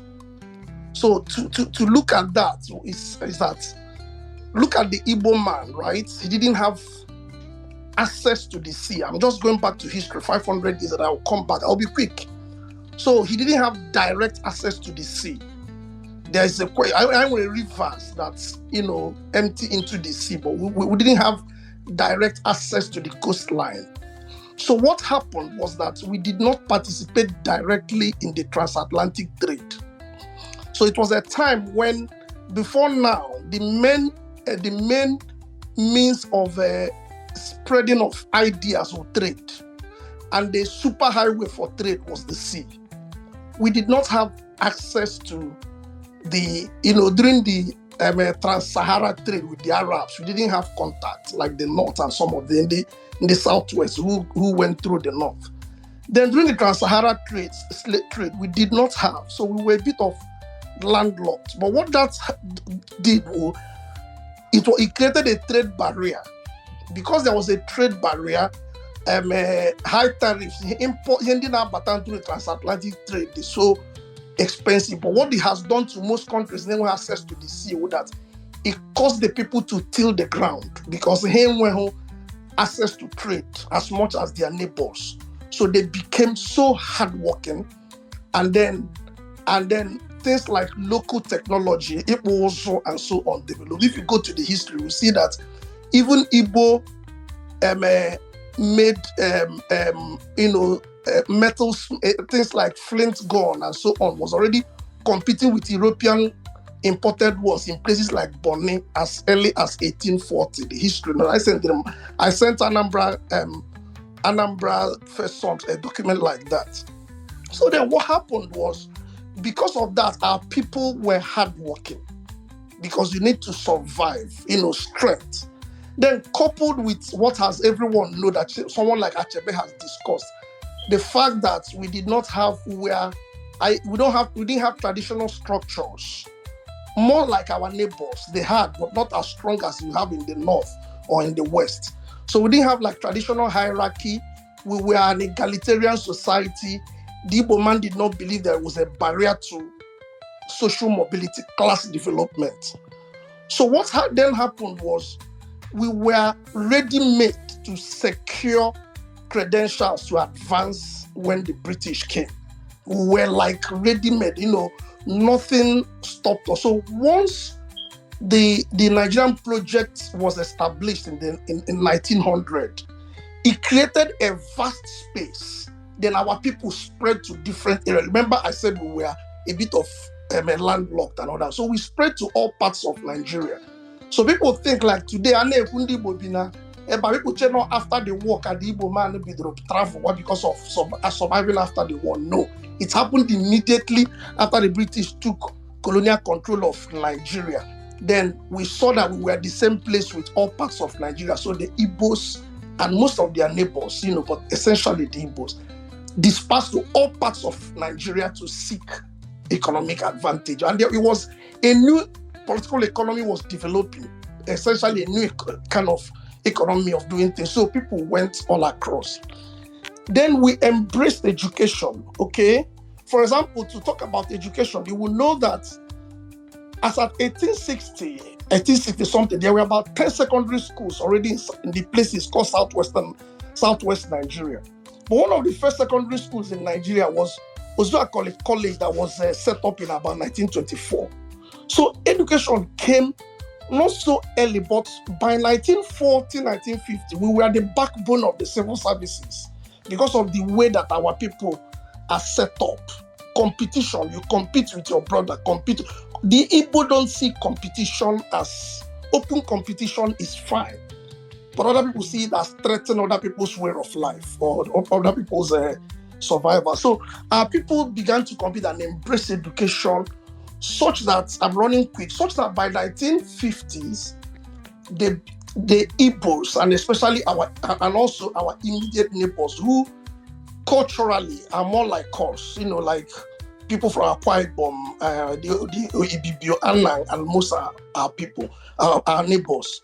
So by the 1950s, 60s, we were the backbone of commerce, civil services, trade all over Nigeria, right? So let's take example like Ministry of Information. You had Cyprian Ekwensi as director. You had Chukwemeki Ike as the editor of magazine. You had Chinua Achebe as director of broadcasting. You had in the civil services. The first university in Nigeria was University College Ibadan. The first indigenous vice chancellor was Kennedy Dike. The first university. Please, it's not the first university in Nigeria. Please don't. Please. Well, let's not, spread that, this thing. Please, you can go on. It was a university college. Please, let's get that correct. No. The first indigenous university was UNM, but ultimately it was the first. But you get the point I'm making. It was the first university college. I mean, it was a university college. We know that, so it wasn't a full-fledged university. But the point I'm making is that Kennedy Dike was there. I had an Njoku in Unilag in all parts of the. So what this did was that it created envy and it created resentment. So people thought that the Igbo man had come and their neighbor, and when we say the Igbo, I'm sorry that I use the Igbo, but in terms of identity, when they say Igbo, they use that the Easterner loosely to mean the Easterner, at that time. So what happened was that resentment was already building, that these people, that they had taken, and they will not stop competing. They were still moving. In fact, propaganda, as at the time UNN was set up, because Zik became Premier of Eastern Region in 1954, October 1954. By May 1955, 18th of May, the House in the East has passed the UNN, University of Nigeria Establishment law, and Zik started pursuing the project, okay? Even when the federal government had not even thought of setting up an indigenous university. Remember, UI that we're talking about was that place, where UI started was during the Second World War. The British built a military field hospital in Ibadan. So after the war ended and they wound down the military operations in that field hospital, the main higher institution was Yaba Higher College. So then there was a question of what do we do with the old military field hospital. And then they decided to set up a university college there, part of the University of London. So that's why, that was how UI started. But UNN even started to build university. It was the first indigenous university and built from scratch. One of the propagandas that went around Nigeria was that the Igbos were building universities to raise graduates so that they would come and colonize other people. So as at the time the British was about to leave, the Igbo were, 1 minute, the Igbo were in many places. Same in the military, and I'm not coming to the queue. In 1955, the British they knew they were about to leave. So one of the things that they did was they did massive recruitment. So they wanted people who had secondary school degrees, secondary school certificates, who would come into the military. Remember, we talked about how the Igbos had dispersed and how they love schools. So they went around recruiting schools. So Ibn Ali Igbo, you see Igbos studying in Igbo land. When you go to Kaduna, Kano, Abeokuta, wherever, you still see Igbos. So that recruitment drive of 54, 55, 56, there were a lot of Igbos who joined the military. And most of them, because they also were educated, they were sent to Sandhurst. And and they became officers training. So that by 1960 you had the Igbos, you had larger population of Igbos in the middle rank of the civil of the army, majors, captains, and all that. You had Igbos more, probably 50% of the entire force. So we were like that. Of course, Nigeria started to degenerate after this, after during the First Republic. And of course, I don't want to get into that. Someone has discussed it here about how the guys then decided to, especially what was happening in the West. Let it be known that what put Nigeria down was the mess that was going on in the West, the wide West, starting from 1962, Awolowo and Akintola issue till the 1964-65 crisis, and the country was going down. So these guys then decided to put a halt to this. Now, there were more Igbos in the number of those who did the queue, no doubt about that, but it was because the way the military was set up. We've discussed about the recruitment drive of the 54, 55, 56. And by 10 years later, they were already middle ranking officers. So you had more Igbos and all that. So, of course, the thing then created the impression that it was Igbo queue, or it was manipulated in that way. The news was manipulated, and of course, the pogroms. After the queue in January 1960, we know the story of how Ironsi then emerged and things like that. I don't want to go into the details. I'm just summarizing. But one of the first problems started when Ironsi, who tried to bring the country together to centralize, leadership and manage the country, because it was going through a kind of problem it hadn't gone through before. So he did the Decree 24, which was to create a unitary structure.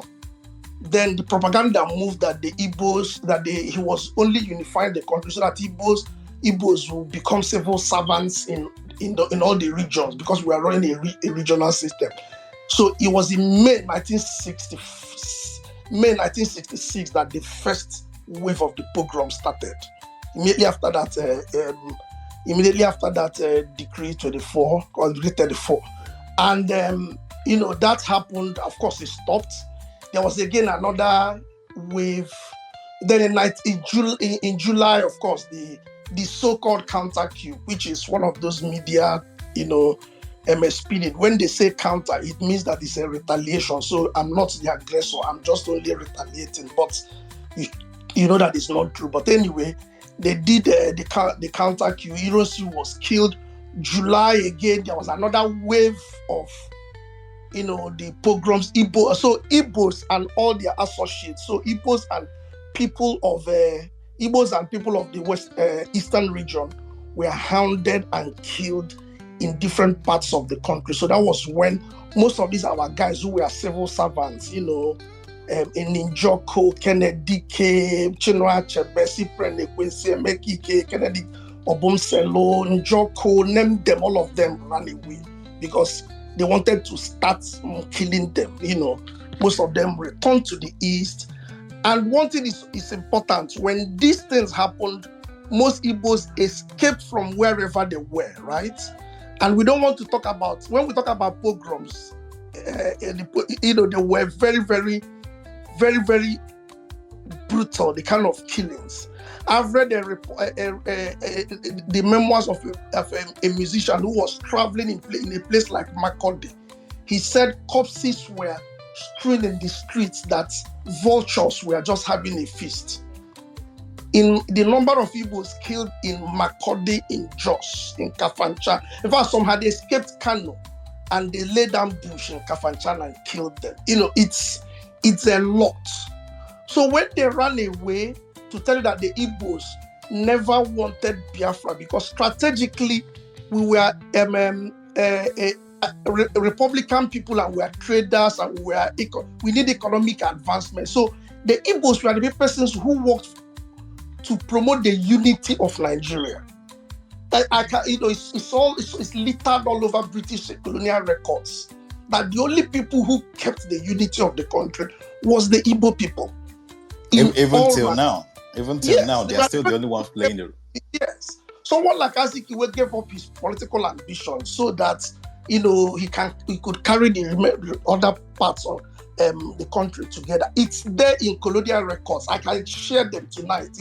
It's a lot where the British were recording that the only people who are keeping the unity were the Igbos. But when this happened, we always wanted Nigeria. We always wanted. Remember, I've talked about the history of geographical determinism. So Nigeria helped us. The establishment of the Nigerian project as a colony helped us create a space to express our economic adventurism.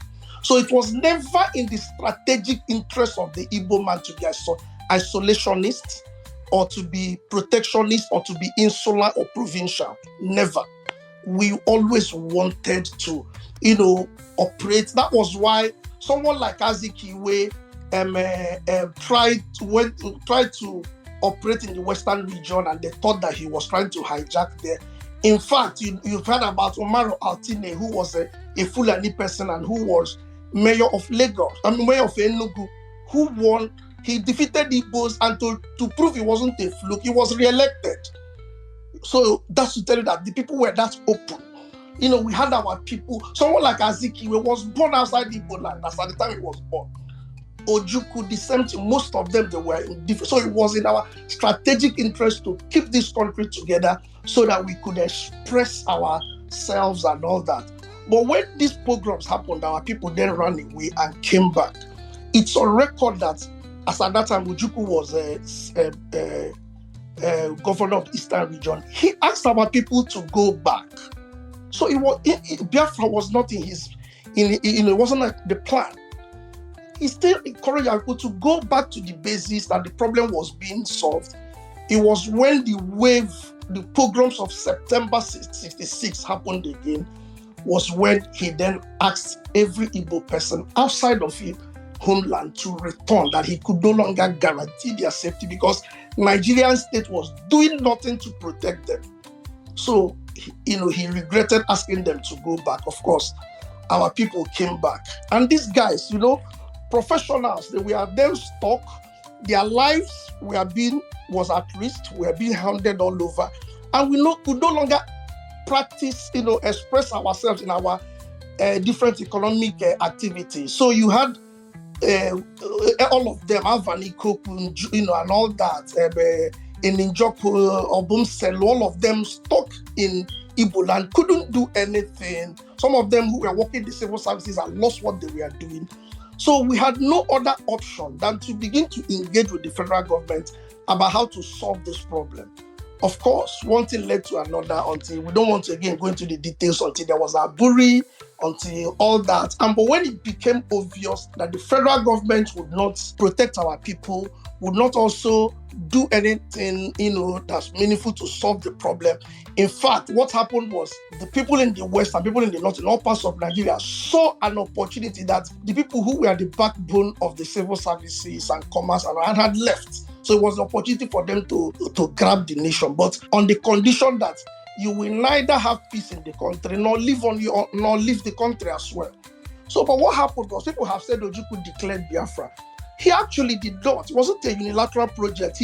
There was Constituent Assembly. There was Eastern Nigeria House of Chiefs and the Constituent Assembly that had some of up to 200 people, leading intelligent people from all parts of Eastern region. So you had people like Umoke, Kiku Nambase, Nteyong Akban, Franco Pigo, Aguma, Okocha. These were people from River State and Ijo and all that. They all were part of this, and they saw that there was no other way to defend themselves than to declare Biafra. In fact, the name Biafra was suggested by Franco Pigo and Ijoma. He suggested the name. And they decided, okay, I told Ojukwu, that was how he then declared that. In fact, they were the persons, when they met, it was the Joint Committee of the House of Chiefs and the Constituent Assembly met in Enugu on 26th of May, and passed a resolution that they had severed from Nigeria. They mandated Ojukwu to declare the severed entity to promulgate it as a nation under the name of Biafra. Of course, that happened on 30th May, and the war raged on. We can then go into what caused how the war was fought and all that until all this happened. So I think I can stop here for now. Then we can develop the conversation as we progress. Beautiful, beautiful. I like that. One of the reasons why I like this narration is because you took your time to lay foundation, then spill the truth, like spill the facts.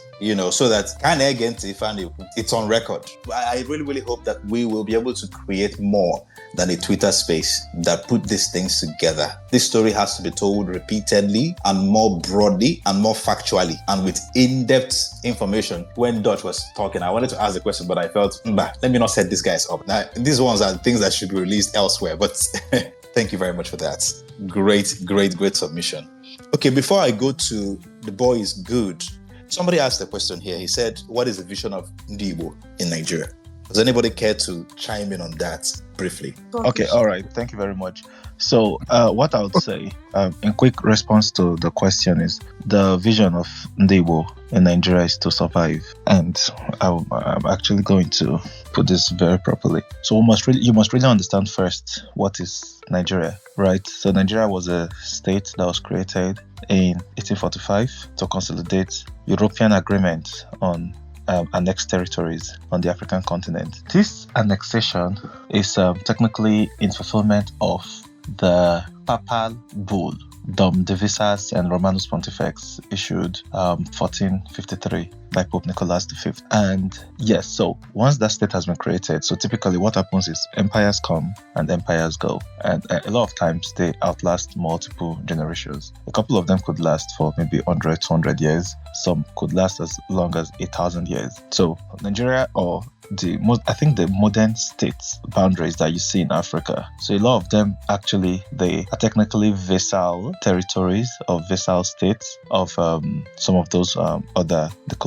those colonial forces. And typically what is going to happen in this colonial setting is there's going to be struggle for resources by the native, I'll use the term tribes. And with that struggle for resources, there's going to be stiff competition. It's going to escalate into tensions, violence, wars. And what happens in wars? The numbers keep going down. And as the numbers keep going down, the native may eventually find themselves in a position where they may no longer be able to lay original claim to the territories that they had once inhabited for a long stretch of time. So ultimately, if you want to keep your eyes fixed, it is after Nigeria, what next? And how well will you survive Nigeria? And now here is why I say this. If you go into the history of America, which quote unquote was the New World, after it was discovered, a lot of people contest the term discovery, but it is not an incorrect term because America was before then unknown to the crop of Europeans at the time, and Christopher Columbus made it known to them. So that in itself is a discovery.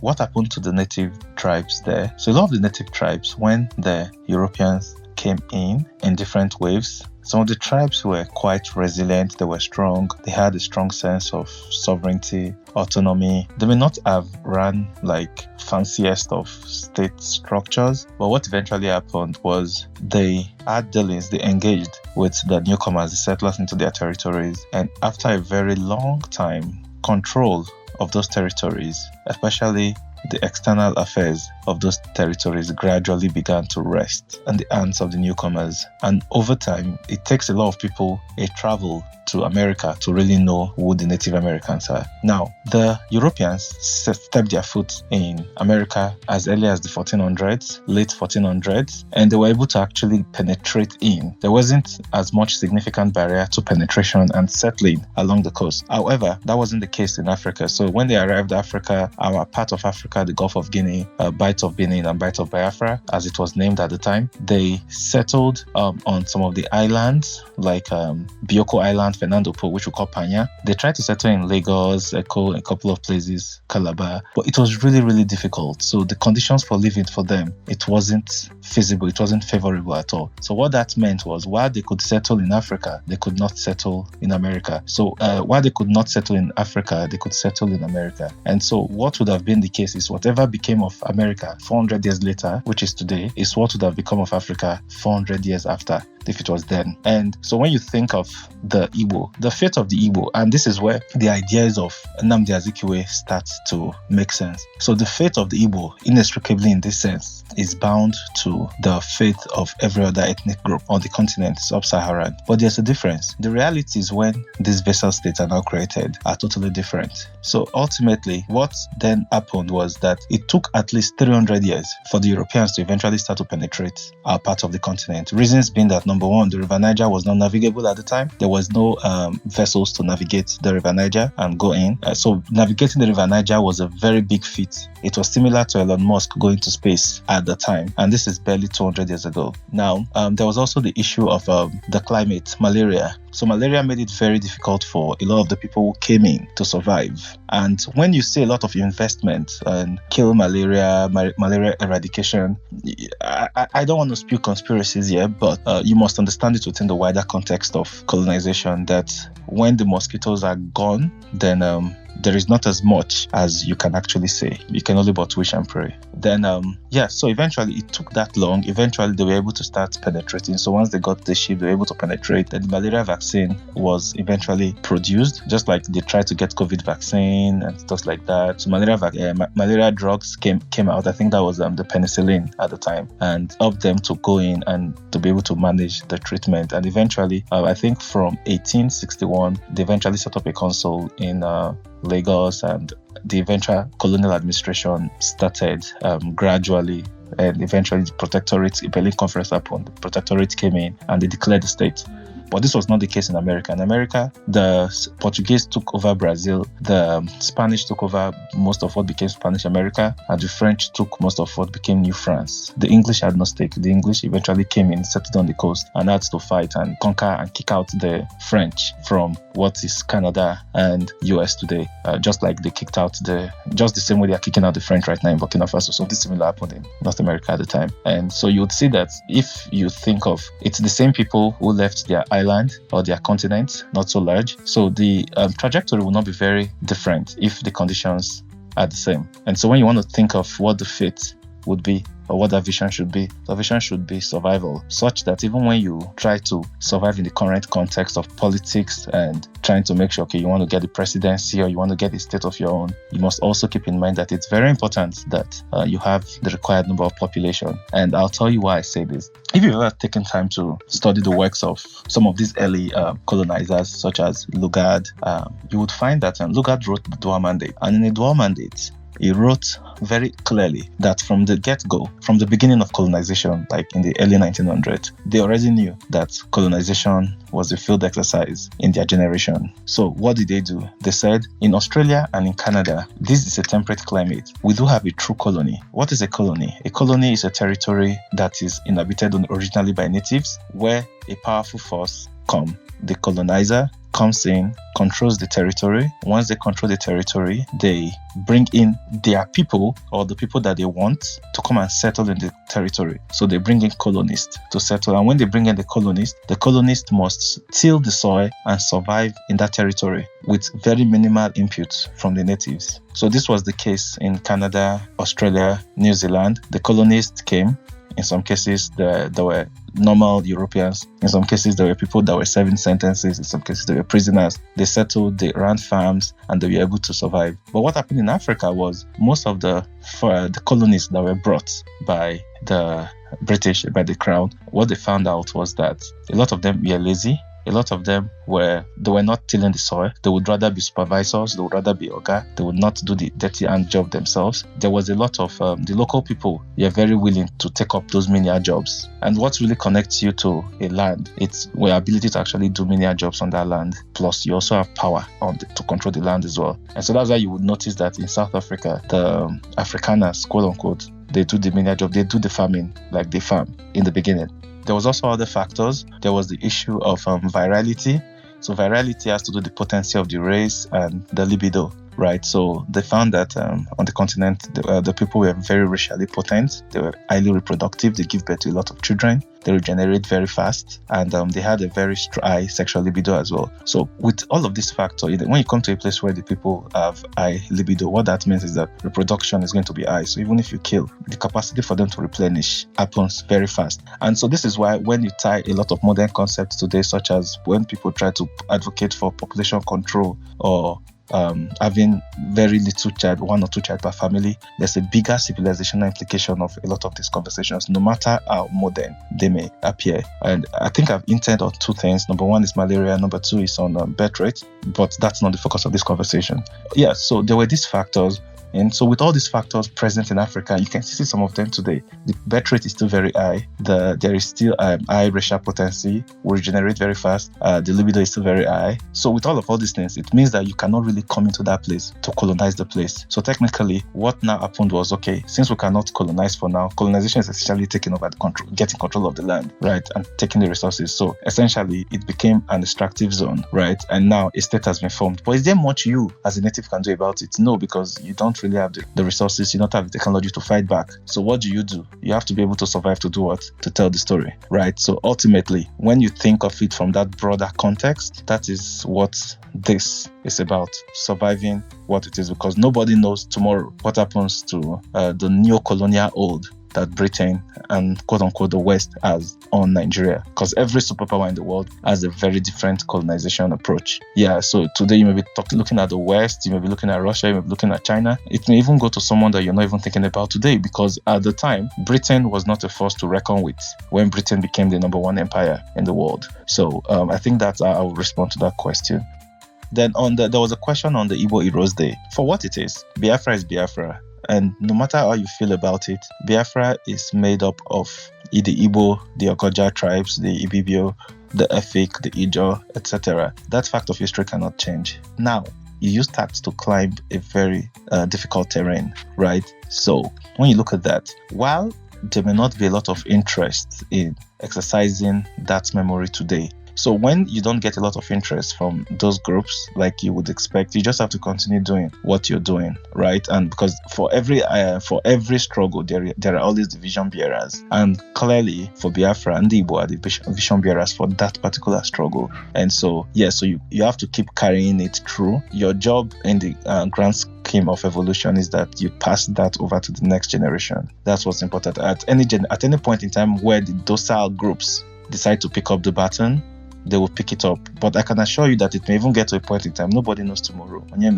where it may not even be so mentioned among the Igbo, and it may even be louder with some of the other groups, but nobody knows tomorrow. But what you can do for now is you just have to keep pushing it. It can never be, it cannot just reduce to just the Igbo. That's number 1, if it's Biafra. Then number 2 is, I think the publication in itself, that publication, I read it, and it came from one of the factions of Ohanese. That is not the main faction of Ohanese. So that is not an Ohanese position. I understand why Ohanese may not want to get into the business of always debunking what was posted, but if you go and read that publication very well, pay attention. There was someone, Mazi something.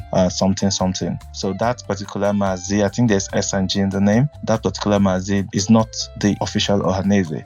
So if there's any statement as to that, it is not from the Ohanese.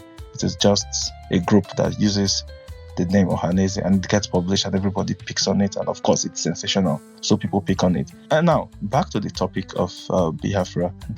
The thing for us in our time is, it's very important that at this time every year, and we've always done this, we should all come together to reflect on that past and get educated. And as you get educated, you get more involved, you start meeting people. Interestingly, I have met people whose parents were involved in the relief operations. I have met families that were involved in the relief operations. Now, these were not Igbos, these were not Biafrans, these were not Nigerians. These were Europeans, these were Americans, these were Canadians. And you get to also learn from their perspective.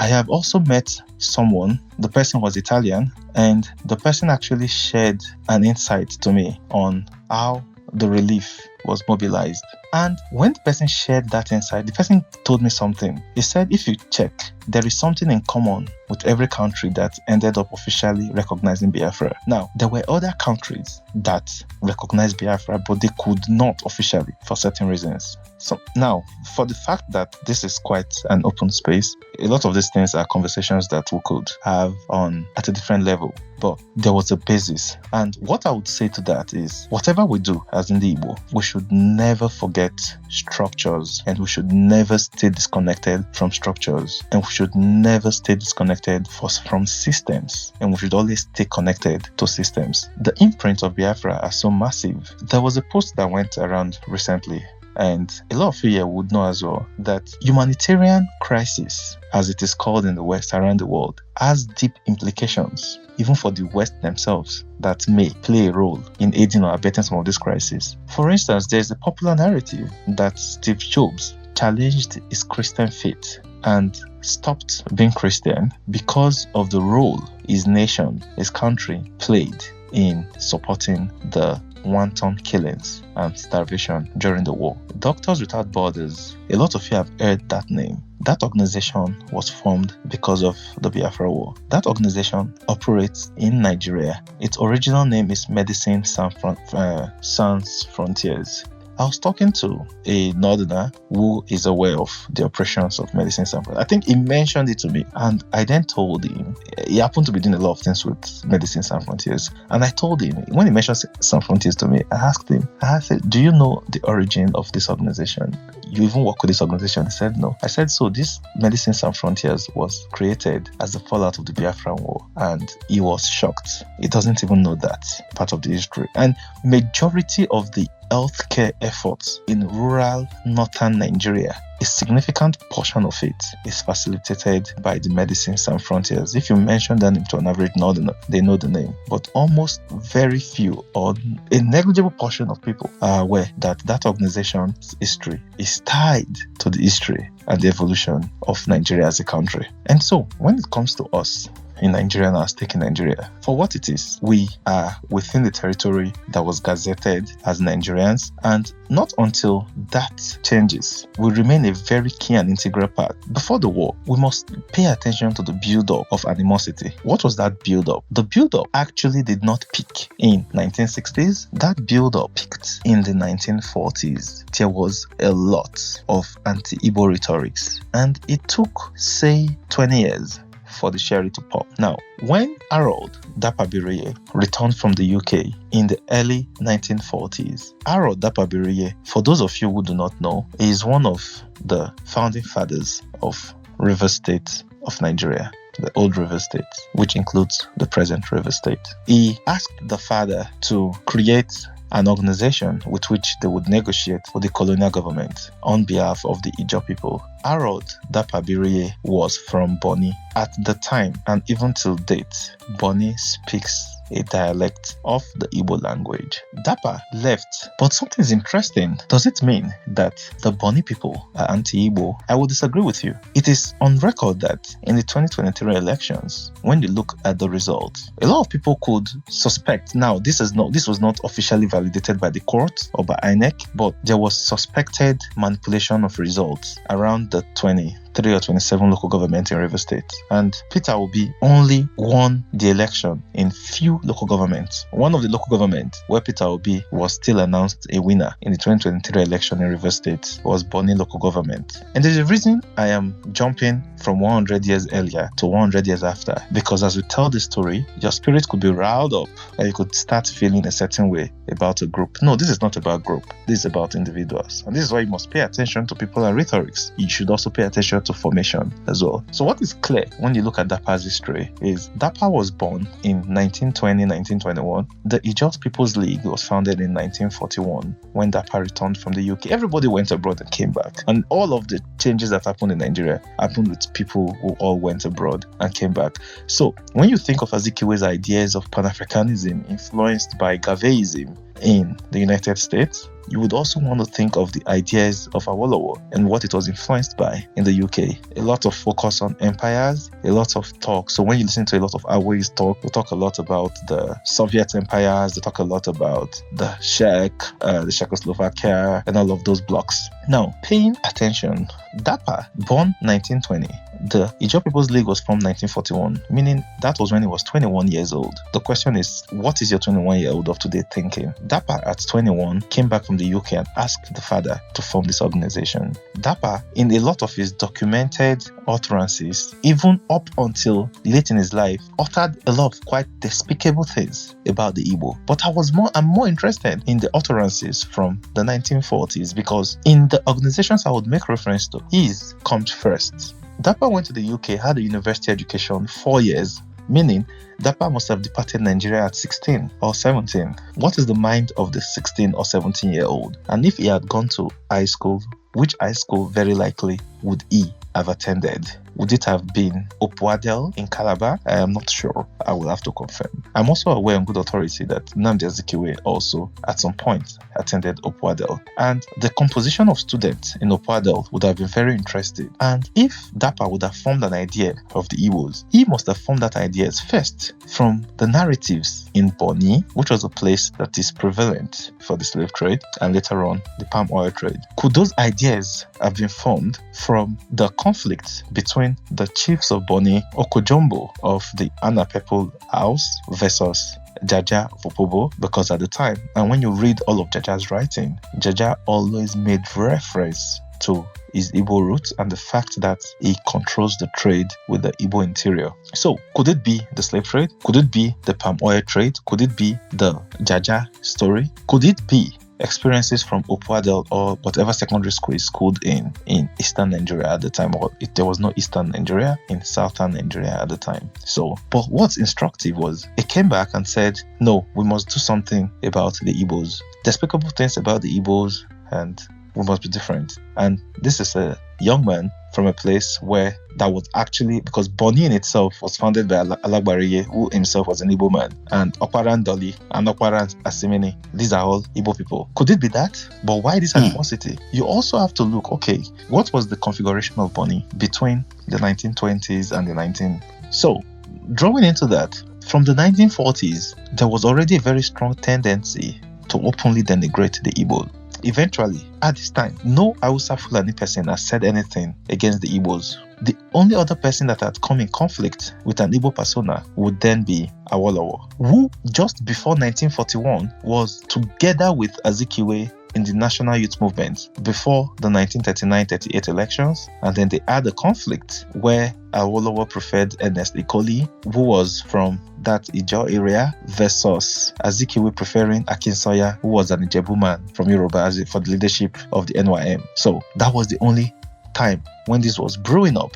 And then eventually the people of British Cameroon, Southern British Cameroon, picked up on that rhetoric, and they first went stronger. And then eventually the people of Degema district, Ahoda district, which is Port Harcourt, most of River State today, Brass district, which is Bayelsa, then asked. They were all under Owerri province. At that same period, I am in the 1940s, they asked to be pulled out of Owerri province and that a new province should be created for them. They asked for that in 1941 and they got it in 1947. And the British Southern Cameroons around the same period gave a quick notice and asked landlords in their areas to stop renting to Igbos. And so at this point in time, then eventually the Igbo Omoduduwa was formed, the Igbo State Union was consolidated, the NCNC was formed, the Igbo State Union took a firm stand, supported the NCNC, and this laid the groundwork for what would eventually become Igbo resentment. At this time, in the politics of Nigeria, Northern Nigeria was not a factor. Northern Nigeria only came into federal politics in 1946 with the Richards Constitution. But if we want to uncover that reality of that Biafra experience, we would have to go back to this point. And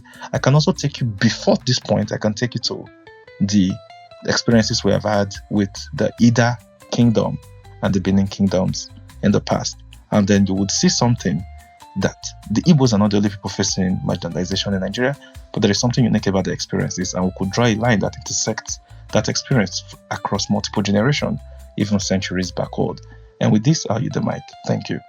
Yes, let me just say something. I know that you guys are not used to this kind of space where somebody takes so much time to drive his point analytically and in details, like these guys have done in the last 2-3 hours. But it's because we're telling a story, right? We're not just talking about an issue, we're telling a story. And the more you bring it like this from different angles, the more the story forms, the more it becomes bigger, the more it becomes more clear to anybody listening.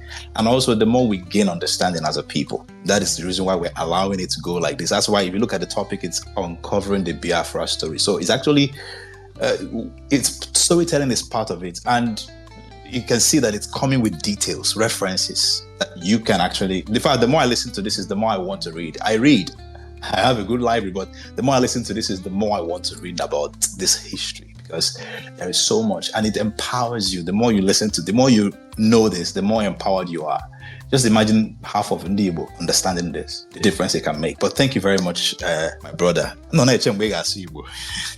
Because I couldn't detect from your accent or the way you talk until you spoke a few words. I say, okay, which none I wonder more Rivers or somewhere inside Rivers or somewhere. I don't know. I couldn't just tell where you're from.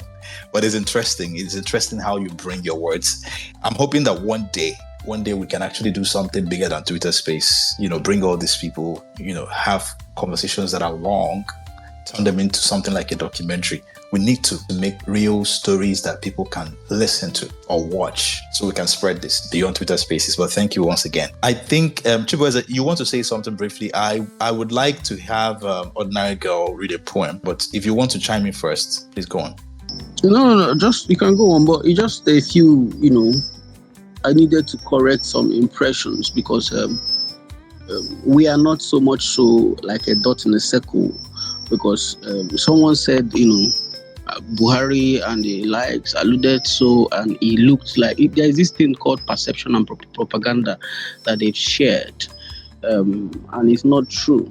One of the closest distance to the Atlantic Ocean, I think it's in Oka, in Anambra, if I'm not mistaken. It's called Osakwa, but somebody can correct me.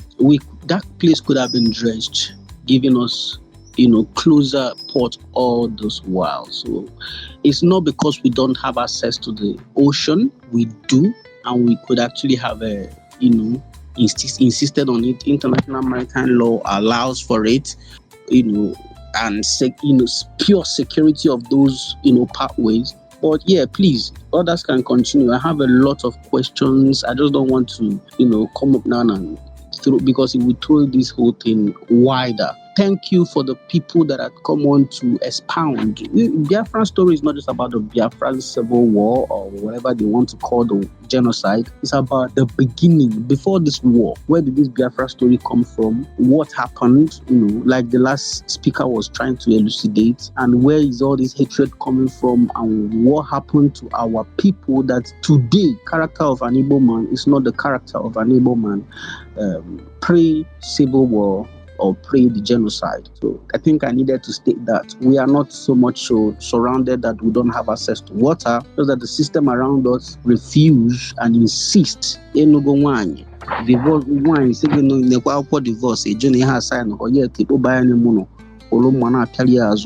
please continue. All right. Kunye? Yeah, Dutch, you want to respond? Just 1 minute. I don't want to respond. Just 1 minute. Okay. I think Chibueze said something. He said, okay. Is it Oka, right? He mentioned somewhere in Anambra. Osakwa, there's a river. I'm going to, let me check. I'm going to check. Yes, I can understand where you're coming from. But at the same time, I want us to go back to Decree 8. I want us to look at those 3 states Gowon created. And I want us to understand why Ojukwu and the eastern region strongly resisted the creation of those states. And I want you to understand where the East Central state was. Then, over the years, Somakuru, and which I said earlier, look at the Portuguese map, look at the map of the Dutch people, look at your access to the sea.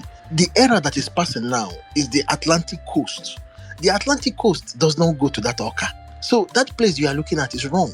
Our tongue to the sea, the two most strategic places, Ainwe, Port Harcourt and Abia State. When you look at the economic... This happens from time to time because passion is passion is overwhelming here, and it's coming from a desire to share, a desire to understand, a desire to speak up about the things that bother us. So I understand that, and sometimes nobody's wrong. But before we continue, there's a request. I would like Ordinary Girl to read a poem, and after that, you will finish what you're saying in Dutch. Then we'll move to Jimmy. I think he's the next speaker, if I'm right. Ordinary Girl, we're waiting for you. INHJ. Okay. All right. Thank you. Okay. Guys, thank you for the opportunity. I pinned something on the Jumbotron, and that's the cover page of the book Heroes by Festus Iyayi. I don't know if some of us have read this book, but I have read it. Festus captured the Biafran War in fiction, but honestly, that book is not fiction. Festus Iyayi is a strong critic of the Nigerian government. He's from Edo State, or he was from Edo State because he's late now. He detailed the Nigerian Civil War from a different perspective. I love the fact particularly that he brought in the third person perspective, which is the Third Army perspective. And he stepped aside from the Biafrans and from the Nigerian side and from the Biafran side. He stepped aside from the two sides and saw the war from a third person point of view, if you get my point. And from that third person point of view, he analyzed and chose a different war, or he mentally created a third army, which is not the Biafran army, neither is it the Nigerian army. He created a third army, which he called the army of the people, the army he would have preferred to fight in that war. So based on this third person perspective, or based on this third army perspective, I have written a poem. When Chuka said to me, this will be the title of the space next week, Saturday, which is today, I was interested. I was interested in it. So I did something around what Festus Iyayi wrote. I was inspired, and then I came up with this poem. I just want to recite it. The title of my poem is Heroes. Did you know that civil is the mass tag for their uncivil war? Did you know it is their war, Gowon's war, and it is not the people's war? Did you know that the war is innocent, but man is guilty? It is an innocent demon invoked out of his peaceful sleep in the farthest depth of Hades by the sheer greed of men in their lust for power, like the lusting of vultures for the carcass in the butcher's dump. Did you know that lovers will no more wake each other with pecks, but music of death from the guitars shall substitute? Did you know that the winds will sing, but only trees will cheer, because the heads that should sway to the rhythm of the melody have been buried in 6 feet holes from where they can never grow? Did you know that smearing sweet smells from the choicest of flowers will become meaningless to mothers because their sucklings have become murderous? Did you know it is their war and not the people's war?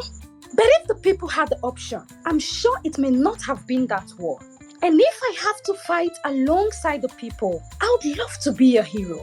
I would love to fight, but not in their war, in the people's war. I would love to be a hero in a war where the arms of all the arms are chopped off and disarmed of their arms, which are used to arm their armies on the mission to disarm the breathing of their breath and bread. I want to be a hero in the war where the voices are silenced, that preach that the generals are heroes, that fight for our general good, making people believe that lies passed down to generation like J.P. Clark's oral epic, Ozidi Saga. I want to be a hero in the war where the celebrations of unheroic heroes will be overthrown with the grenades of truth and pellets of pen until their blood spill like my ink and their eulogies take a sharp stare into elegies and dirges. I want to be a hero in the war where the lying truth will become a prisoner of war and truth be a red carpet reception to their destruction, and piled bears mingle with the sickening carcasses of the ruthless souls whose placenta has been buried in the roots of loot till every blind Bartimaeus would see and be healed.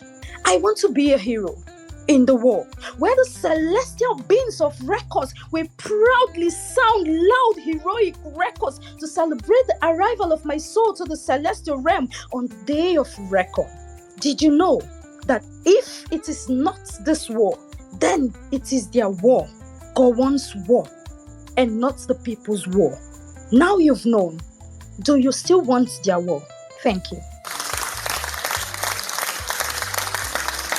Amorokam Neighbor spoken word artist. This is so beautiful. I hope you do this more often. Yeah, it brings some variety, and maybe we should actually have things like this from time to time on the MONI Show. Yeah, ladies and gentlemen, this is the MONI Show. MONI is an acronym for Makaudim Mandibo. This is a conversation we have every Saturday, 8 p.m. West African time, where we gather from all over the world. Umuyibo, progressive, like-minded, Umuyibo, seeking and pushing for development in Alibo. And Alibo means everywhere that Igbos exist in Nigeria. This is where we gather to rub minds, share ideas, and discuss over critical issues. Just pick one topic, discuss around it, with the aim of finding solutions that we can apply as individuals and also as a collective. And this is the 55th episode of the MONI Show. It's been an interesting conversation. It's still on, but I get you why now. All right. Thank you once again, Ordinary Girl. Let's move the mic around again. I think Jimmy is the next. Jimmy, you're going to okay. Yeah, I wish I don't know, certain information, that especially when it's repeated, because I think in conversations, it's important that we as Igbos, know whether we are discussing Southeast, when we are discussing our, things, or discussing Igbos. When we want to discuss Igbos, then we have to be clear. It's just like somebody saying that the reason why Igbos strive hard is because they didn't have access to the sea. I mean, you are sort of trying to put a stamp of approval to or authentication to what happened during the Civil War. The creation, of state and balkanization of the Igbo nation, by now taking that narrative, because that narrative is not correct, that Igbos never had access to the sea. You can say southeast, but even that is arguable.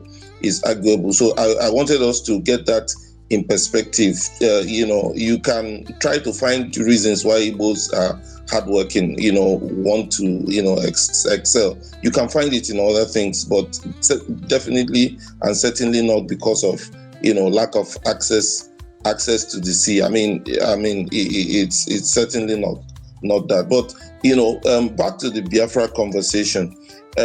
This thing is here is uncovering the Biafra story, the propaganda versus reality. Now, I will take it from the angle of the propaganda. Now, because we have social media today, you see that a lot of false information about Ndibo is being corrected because people are opportune to speak out, and there are when things are done, there will probably be videos, evidence. There will probably people will get either audio or visual evidence. and things can be, easily corrected now. Now, there were a number of things that happened pre and during the Civil War. Okay, let me deal with this. Now, some of the most important laws in Nigeria were made during the Civil War, and these things were to cut down, to cut back the Igbos. A lot happened. I'm not sure Igbos even understand the extent of what happened, during the Civil War. Now, the Nigerian state went back, and that was when the Petroleum Act, which was just replaced by the PIA, but not even replaced, because the PIA is an additional law for that industry. But the Petroleum Act was made, during the war. The war was raging. Then the creation of states. Then also several states. People think wrongly that the abandoned property law, was only in Rivers State or was only applied in Rivers State. No, that's not true. The abandoned property law, was in almost all the states, all the states in the, of course, the states in the West, the states in the South, that is the Rivers State, and except I think the Midwest. I think it was only the Midwest that didn't have the abandoned property law because of I think it's because of Ogbemudia, and he had Igbo blood, so he didn't. But a lot happened until today. Those laws are still in. So that's why when our people, shout a lot about Biafra, I keep telling them that if we have a Biafra that comes with animosity, it will be a very serious thing for Igbos. Even Lagos State still has, and these states are keeping these laws. They are not touching them. They are keeping them for a reason. Now, it still has abandoned property law, even in level, which is still alive. It has not been repealed. Cross River State, a number of other states, still have, even River State, a number of other states, in Nigeria. No state that made the law at that time has repealed it. So you can imagine what you have when you have, a separate country, in adversity. And don't forget also that the Land Use Act, because Nigerians, I don't think in the Igbo, I think when people come online shouting Biafra, Biafra, look, if you get it in the way that you have it in your mind, it will be very disastrous from the Igbo. It's okay if everybody, that's why I keep saying that if Nigeria must divide, then we have fought our time, then let others fight for it. Then let everybody now come to a table and decide whatever will happen. But if you don't do it, it will be disastrous. The Land Use Act also provides that only, and I know the reason why those laws were made, and they're just keeping those things. They won't touch it. Land Use Act is, first of all, part of the Constitution of Nigeria, so it's not just an ordinary law. Now it provides that only Nigerians can own land, can purchase and hold interest in land. Legal, interest in land in Nigeria. Of course, other people can, do it by leasing. That is non-Nigerian. So imagine what happens when you have a country, when you have a division, and all they will do is they will tell you it's not a new law. These things were already in existence. We are just applying our law. You are no longer in Nigeria. So on what basis are you going to have properties in Nigeria? So it will mean a lot. Now that's for that. So that's to tell us, that the war is still raging. But for us as Igbo, we tend to feel that it has ended. Yes, it has ended in principle, but a lot of things, unfortunately for us, other people realize this. We Igbos do not, really realize that these things that occurred during the war are still alive. You will see also the manipulation and what people try to do from other groups. They are the ones who want to tell you who is Igbo and who is not. It is still part of the war, still part of that mentality of the war, a carryover. But then going back to the war and the narratives and why I talked about propaganda, you can see that a lot of our people, both Igbos outside the Southeast and a lot of non-Igbos believe, that Igbos were attacking them during the war. And I keep finding that a bit awkward and, sounding like something that can hardly ever be true. That can hardly ever, but it is part of the propaganda. And this is why we are dealing with the Biafra story, propaganda versus reality. Now, you know that Biafra was facing a very serious war, a war that was going on, consuming its people. Now, on what basis would a people who do not even have ammunition to fight a war, now be going into communities that are, that are within the same region and killing them, just wasting the same little bullets, the same little ammunition? But this is part of propaganda. War comes with a number of these things in order to paint this group back and then be able to secure allegiance of these, fringe Igbo groups, as in those outside the mainland, and then other groups within the eastern region. So these are propaganda that came, with the war. Then if you look at the Aburi Accord, a lot of things that we are asking today for in Nigeria, we are asking for true federalism, we are asking for restructuring. A lot of these things were dealt with in the Aburi Accord. Unfortunately, Nigerians are, who are asking for these things, who are saying restructure Nigeria and all these things, keep forgetting that these were the things, this restructuring, came about the first time, with the Aburi Accord. And if it was implemented, probably Nigeria would have been, everybody would be on its own, and Nigeria would have made, better progress, because there will be a healthy competition. But unfortunately, these things did not materialize. So these are part of the propaganda, both before, during, and even after the war. The propaganda has continued. Then the propaganda of the coup of 1966, making it Igbo coup. I think a lot of people have spoken about it, and I do not need to belabor that. So there was a lot of propaganda, even concerning the creation of what is it called, the Republic of Benin, because people have the wrong narrative that Ojukwu wanted, or the Eastern region, or the Biafra wanted, to drag them into Biafra. But that's not correct.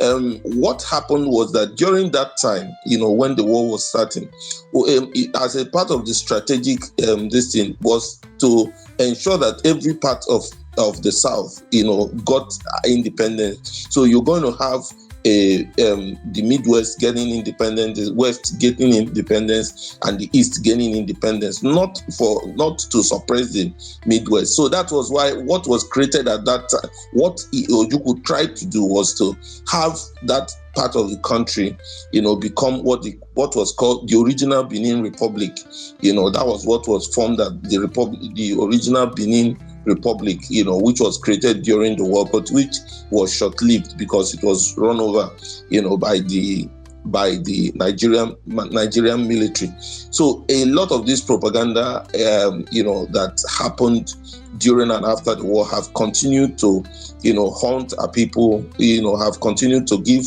our people a bad name and make our people, put our people under suspicion. If you have really dealt with Nigerians, you will notice that, there's this suspicion, that comes when they see that maybe if you are perceptive enough, you'll notice it. Maybe you have not noticed it. When I had my first shocker was when I was contesting the NANS election, when we were in school, and we had gone to Abuja to have our elections, and I was in the midst of these were students, young students within the universities, and the discussions. I don't know whether maybe they in that Welsh, probably they didn't know that I was Igbo amongst them, but I had certain narratives, among students, about Igbos and all that, and how they want to dominate and all that, and it's it was a shocker, because I never thought in that regard that there was anything that I just knew that we as a people were living our lives. And just like the normal Igbo, Igbos never, among the major ethnic groups in Nigeria, and even some minor ones, Igbos were about the only ethnicity that didn't have empires. We were big, we were large, but despite that, nobody intended or tried at any point in order to attack others to take them hostage and become their king. We didn't build empire. So it's in our egalitarian nature that we don't, create such. But unfortunately, Nigerians still, have this. The people who build empires, the people who want to hold power for just the reason of holding power, are not faced with such suspicion, except the Igbos, because they strive hard, to achieve, to excel as individuals. So these are things that we need to. I think it's important that although I've seen a lot of that being on media, in the media, a lot of that, especially things, especially a lot of the wrong information. So you see that young Igbos are now coming out to dispel and disprove a lot of the propaganda being shared in the public space about Ndibo and what we believe in and who we are. So that is part of dealing with this issue of propaganda versus reality as it relates to the Biafra story and the reality on ground. And also because you can't of course I know that Biafra was not restricted to Ndibo, it included other groups in the eastern region, but even to Igbos as did today, because Nigeria now have sort of reduced it to an Igbo affair in their minds, in their mentality. So there are still negative narratives, negative propaganda against Ndibo, which I like the fact that people are standing up, correcting these wrong narratives and living their truth. So thank you very much, Oko Hamnono, for the meantime. And any other issue we might come up and speak. Thank you very much, Chuka, for the opportunity. Thank you, Jimmy. The reason why some people are worried about those kind of things is because that's what they would do, right? So if someone is used to having that nature, if someone has that kind of nature and sees that you are powerful, but you're using your power differently, he's thinking that at some point you're going to do what he would do if he had that kind of power. That's what I believe that is one of the things fueling this. But I think one of these days we'll have that kind of conversation that will just try to dissect the things behind this behavior. Why certain sects are holding animosity against this particular tribe, and why they are scared or feel threatened or feel the need to keep them suppressed, oppressed. What is driving it? I used to think that it's just one thing, not jealousy, envy, but I've realized that it's a number of things. And the more you have conversations, the more you hear different angles to the same issue. Then you begin to realize that this is multifaceted. Thank you once again, Jimmy. Ogada Gidi, go for it. Ogada Gidi. Sorry, Chuka. Is it possible that I can respond to what Jimmy said about the seed thing? I don't want to litigate it, can I argument, but I just I think it's important that I correct maybe 5 minutes, if that's okay. Am I audible? If you wouldn't mind, let's hear from Ogada Gidi, then you do that. Because he has been here and you guys have gone round and he hasn't said anything. Right? It's only fair that I let him speak. Then you can come in. Is that okay? Super. Fantastic. Yeah. All right. Ogada Gidi. Yeah. Adema, thank you for the mic. I requested for the mic when I can hear you. Ganiru, go on. When I requested for the mic was when somebody was speaking about the war, and they made some statements that I wanted to understand more about. But then I have listened to other people talk about it, and what Biafra meant to me. In my mind, the Biafra of history, a story of survival for our fathers, our grandfathers that had to face the reality of the day that they lived in. Do I believe that more tact and the restraint should have been employed after making the first statement with the war? Yes, I believe that at some point they should have employed more tact and strategies and negotiated more rather than staying in the war until they were vanquished. But I do not believe that the war was unnecessary or that it was a war of ego, as some people have been trying to push it to be like. because a lot of time on this social media, we see people from other region of the country, particularly Southwest, pushing that the war was a war of ego. I don't know if there are publications that they read where they got that notion from. You cannot have over 30,000 people massacred in pogrom for an extended period of 6 months, and you are a leader of a people, and you see your people being butchered, and you will not get to respond. In fact, as just 2 days ago, we were on another space. Somebody was there saying that even the program was an appropriate response to the events of the day that informed the program. So, and when I asked the person, the program, which claimed 30,000 to 36,000 people, how is it justified by whatever have happened? The person said that the figures were propaganda, that it couldn't have been up to that. Then I said every other sources have put the figures at minimum at 10,000. Like, so if you have a different data that says less than that, can you bring it up? He couldn't bring anything, but then he stuck to what he was saying, that it was war of ego, and the people that died, that it was propaganda, that the war shouldn't have been fought. And I have seen some people from the southeast, particularly one doggy, argue in a different spaces that Ojukwu didn't have to go to war, that it was because his state or the region he was governing was balkanized, that was why he went to war, that it wasn't because of people that were dying. Well, apart from what any of what these people might have said or tried to tell me here on social media, if you consult some book, I have read some on that particular subject, and I've also listened to people at home talk about Biafra war. They talk about trains from the north being loaded with dead people. Some of them disemboweled pregnant women. That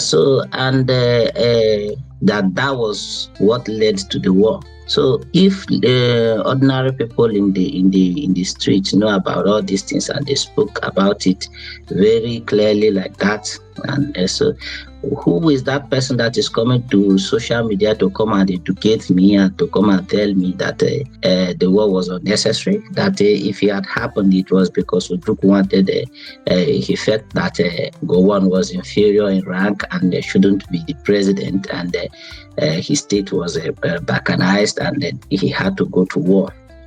Even when you listen to Ojukwu himself say things about the war, he have never ever claimed that those were the reason why they had to go to war.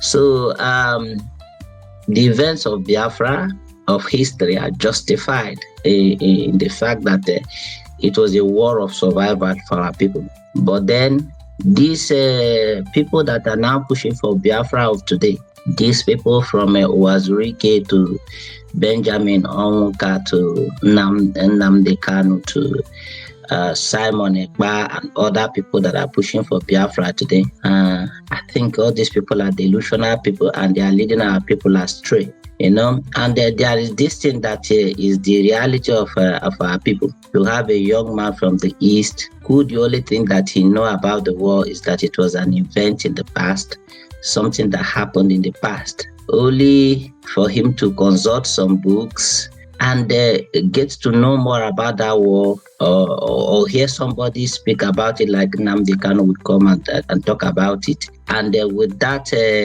new information about what have happened to his people, that person will want to he will have this spirit of let's fight. So this thing happened, and everywhere is quiet, and everywhere is cool, and everybody is calm, and nothing is happening. And the person will not get the full perspective of relating what happened in that past and what our people had to go through and to come to the place that we are today. So and it is incumbent on the people that know better to continue to speak the reality of Igbo people in Nigeria today. We cannot afford to have another war. The thing that made the first war to fail has stayed there. We do not grow our own food. If there is another blockade, it's going to be very, very successful. Nigeria is a powerful country, so to say. You cannot have an outright war with this country with the kind of armament that they have at the moment, and you not having anything, now have a war with them and think we are going to win. And then there is no way that you are going to get a Biafra without a war, because if they give you Igbo man a Biafra, Niger Delta will request for Niger Delta Republic, Odua will request for Odua Republic. And there's some interest group may not have that working as something that they want working for them. So they are going to there and fight. They will not give you Biafra. So in all of this, I think in actualizing ourselves, we have to take the same position that our fathers took before us. In 1949, if you go and listen to the so-called infamous speech that Ojukwu gave in Aba, where they declared that they have to actualize themselves within the context of a federated Nigeria. So we have to find a way to actualize ourselves within the context of this country, within the context of this one Nigeria. I was listening to Ohaneze Ndigbo, former Ohaneze Ndigbo President General, Nyamudo, and he said that the consensus of Igbo elite is that we are in one Nigeria, and we actualize ourselves within the context of one Nigeria. So we have to learn what Biafra meant to us. It was a tragic event in our past. I don't think our forefathers know anything about that name Biafra until it came to the lexicon in 1967. We have to maintain that word is a word that came to us in 1967 and ended in 1970. And we as a people, we have to forge a new identity for ourselves, not going to be impeded by that history. It is just an event that have taught us a bitter lesson. So we have to learn the lesson and do what we have to do for today, so that our future will not be marred by it.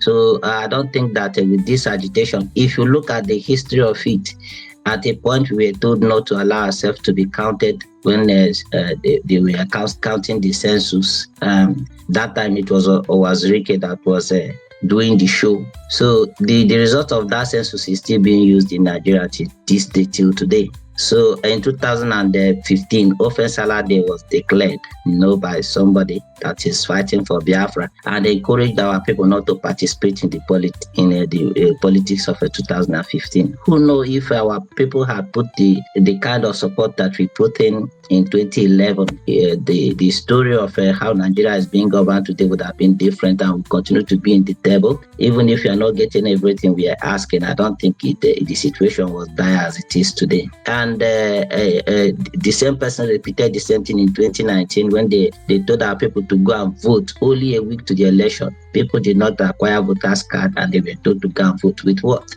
So, and that is the effect of everything that we are going through in this government that is at power now. Because in fact, not just with this government, even with the PDP, they have to reference the kind of vote coming from the southeast to say that our people do not vote, therefore they are not going to give us their ticket in 2022. So we have to understand, as long as we keep agitating and not try to do what our fathers did, fight like they fought until they become the envy of everybody that is in Nigeria and beyond. If you are not going to do what they did when they came back from that war, they went out there despite 20 pounds policy and the strangulate them policies of Awolowo.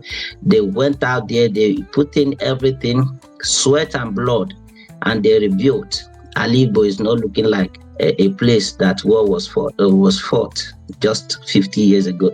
If you go across this country, go in the interior of northern Nigeria, some places in the southwest, we think that the war was fought over there and not in the eastern Nigeria.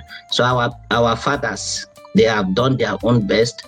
We should not shake the responsibility that is now falling on our shoulder. While we are crying agitation, they have marginalized us. And what are you doing about it? What are you doing about it? Of the three major ethnic groups in Nigeria, Igbo is one. By the virtue of our population, by the virtue of our human capital development, we are educated people. Nobody in anywhere in Nigeria should be subjugating us. When we are crying, give us Biafra, give us this, we should go out there, fight, slug it out with everybody, and take what belongs to us. So, but if we keep on with this thing, this agitation mentality, it is not going to fare well for us. It is not going to fare well for us. Let me continue to say it is not going to fare well for us. It's better we pick up and then do what we have to do. I don't want to hog the mic for so long, but I have a lot of things to say. But let me just stop here. Thank you for the mic. Ogadagidi.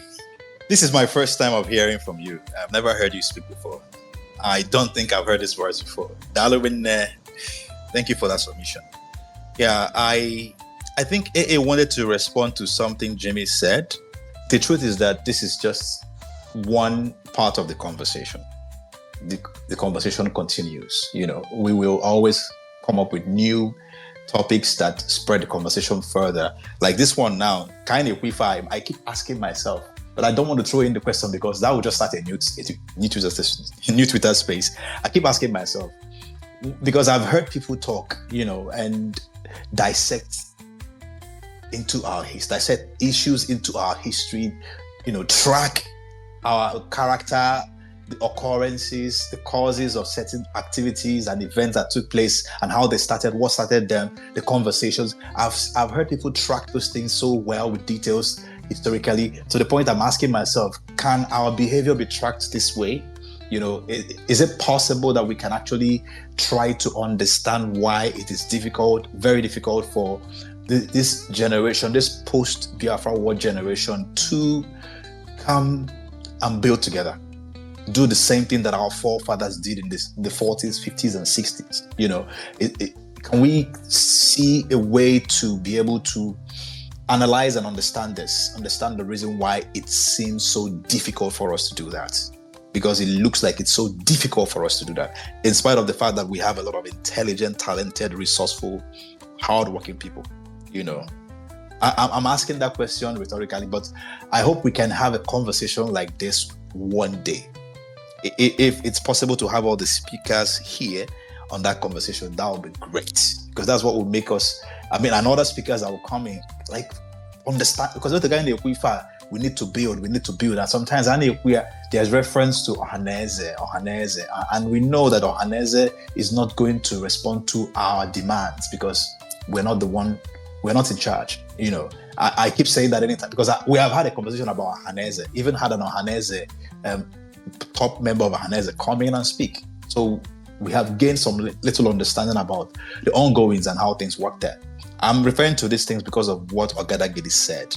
You know, it's clear that while we're understanding this whole thing, it should help us to forge a way to build, in spite of all the chaos, all the madness, all the hate, or whatever you may call it, animosity that is thrown at us. We should be able to lock our arms in some way and build even something much bigger than what they built, because many of us are more educated than they were. That's a fact. And we have access to the internet. We have access to all kinds of resources that were not available or existent at that time. This Twitter space we're having now was not even in anybody's imagination in Nigeria in the 50s. It was not fathomable at all at that time. So we have so much advantage. You know, one day we're going to have that conversation. Maybe next week, Saturday, if you guys don't mind. Any day we can do that. This will be great. Yeah. So, Ago. Yeah, so I'll be quick about it. There was something Jimmy said, and I think it's important that I clarify that. He said two things. The question about whether my money said, and the second one is that I said that the reason the emoji are bomb, I think with due respect to Jimmy, that's either realistic or not what I him could. I surmise the number of things.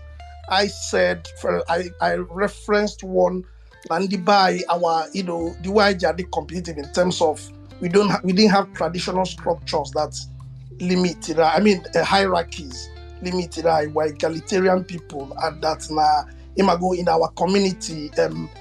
Achievement is respected in the community. What gives you a social meaning, what you achieve in terms of your individual achievement. Then I talked about the C thing. Now, 2 minutes to just address that. And I think I don't know here when he actually also wanted to challenge the boy is good on that. I think the mistake our people make is they've not paid attention to this point I talked about, geographical determinism, that whatever happens in the end is determined by geography. And again, the C thing, I think the mistake someone like Jimmy is making is that the question of access to the sea and the coastline. I think our people mistake these 2 points. We might have rivers, estuaries that empty into the sea, but the mainland Igbo, or wherever you call it, Igbo land, we didn't have coastlines. So I think the point I was making is that we need to see the way the world, the historical perspective and put in sequence. During the transatlantic trade, which happened for nearly 600 years before the colonial project started, we did not have access to the sea because we didn't have a coastline, which was why even during the slave trade, our people were actually the things being sold. Most of the people known at the coastline were the middlemen.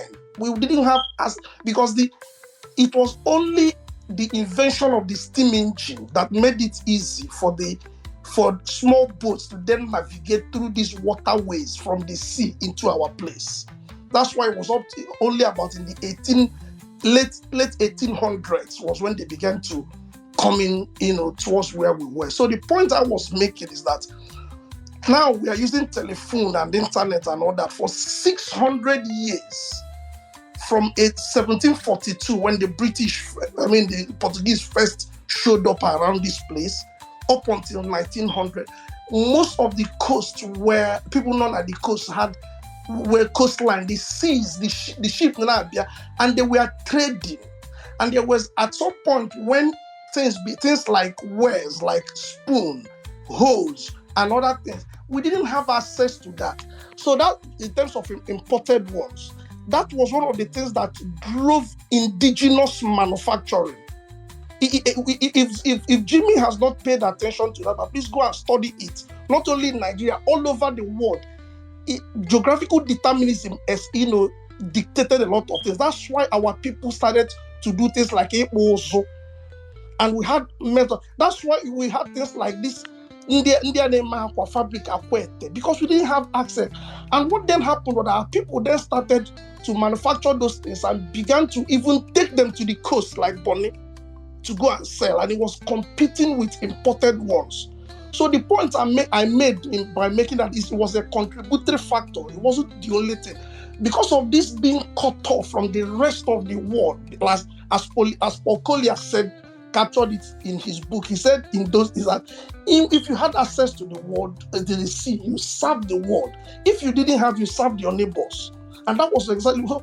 Because of that, it was a lack of direct coastline meant that we were cut off from the trade of those days, which meant that there was a trade barrier.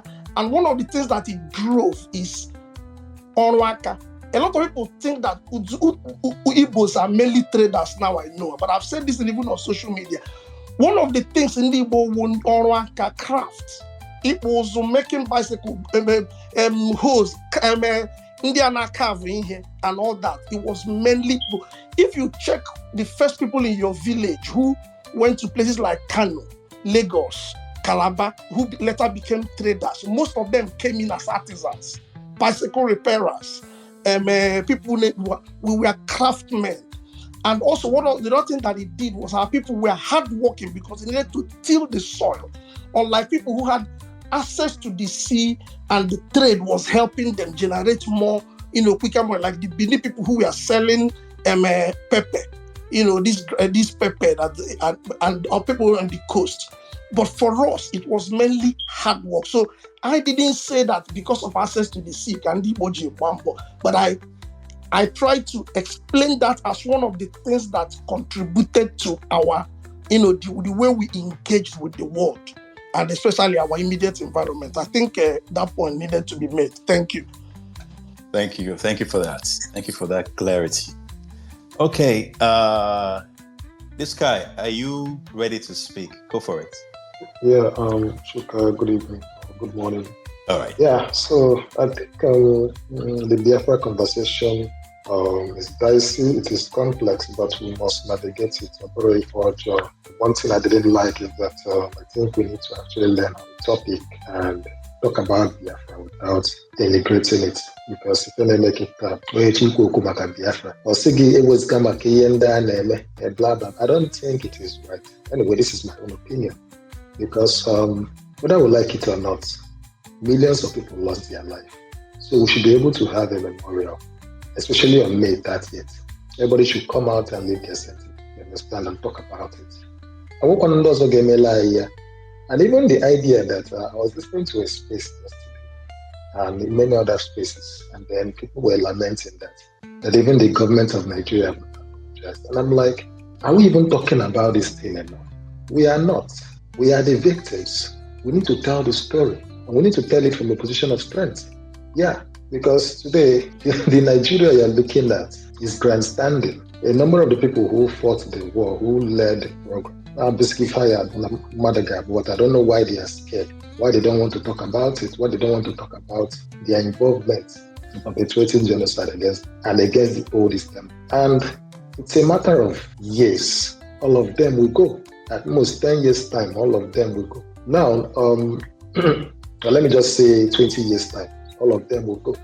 And since they are the ones who perpetrated this crime, then we know that mindset to even say, we are sorry for the crime. Is it the people after them that did not even learn about the story of Biafra? One thing, the way I see Nigeria today is that I see it as a center of decadence, as a center of disaster. And it's not from a point of hate, but rather it is what Nigeria is. If you check Nigeria's history since 1960, people have been dying. And let me also say this. Igbo people did not just wake up. No, sorry, let me stop using the term. The old Eastern region did not just wake up and say they want to be African, because I think I heard that term tonight. It was a fight for survival. It is not an ideology. Some people say it's an idea. It is not an idea that people woke up and just suddenly say, oh, we no longer like how Nigeria is, let's go. No, I mean, not like we no longer want to be part of Nigeria. Some people can wake up like that and say, we no longer want to. This is a fight for survival. Hundreds of thousands of Igbo people of Eastern origin, were killed in the north. They are prompting them to start running back to the east for safety. So it's important that when we tell this story, we should also tell it clearly, so that we do not misinform people. But that's by the way. But I think what we can do right now, for me, is that I don't like dwelling on negatives. I do remember, I don't know if it's you, Choka, or somebody who I was speaking to last year, and I say that I think there's one thing we can do about the story of Biafra. We can tell the story, and we can tell it from a position of strength. Each time I talk to people, I tell them, I say, see, some of you may have heard the word Biafra one or two times. Do you know what happened in Biafra? They will say they don't know. I tell them about the great things that happened in Biafra, that Africa itself, till date, and to replicate. The ingenuity, the technology, the innovation that was born in Biafra. Till date, no African country has been able to replicate it. So these are positive stories. We have many other stories to tell. The story that a war was waged against the people. A genocide was waged against the people of the old Eastern region. They did not despair. Do you know what they did after the war? They went back, they started striving. to the extent that today in Nigeria, they are far better than the people who waged war against them. For me, that is a positive story to tell. It is very difficult to find the remnants of Biafra today, to find the remnants of the. I saw a tweet earlier this day that in the whole of Onitsha, you can only find one building. Maybe there is the so-called relics of Biafra. And one of the remnants actually spoke on this space in the beginning. Yeah. Chris. So I think what we can do, because I think I don't have, we need to take it upon ourselves to tell the story. The likes of Chinua Achebe, he did at least, he played a role. He was able to tell the story, that part of the story. Mozia, Chimamanda Adichie. So the two brightest Igbo writers have done their part by writing the story. But I think we need to go beyond writing the story. How many documentaries have we made about it? Ordinarily, May 30, I think somebody I think when somebody could, the person just put what I was supposed to say on his face. And I think I've mentioned this to you too for some time last. May 30 should be a day that we have a memorial. Our institutions in the Southeast should be filled with people. Bring invitees, people who understand the history, to come and tell. People can even come and give lectures. It will even attract tourists to Igbo land, tourists to the old Eastern region. Instead of the sit-at-home, our young people should go to their institutions. We should organize events in halls where people will go and learn, ask questions, interact with people.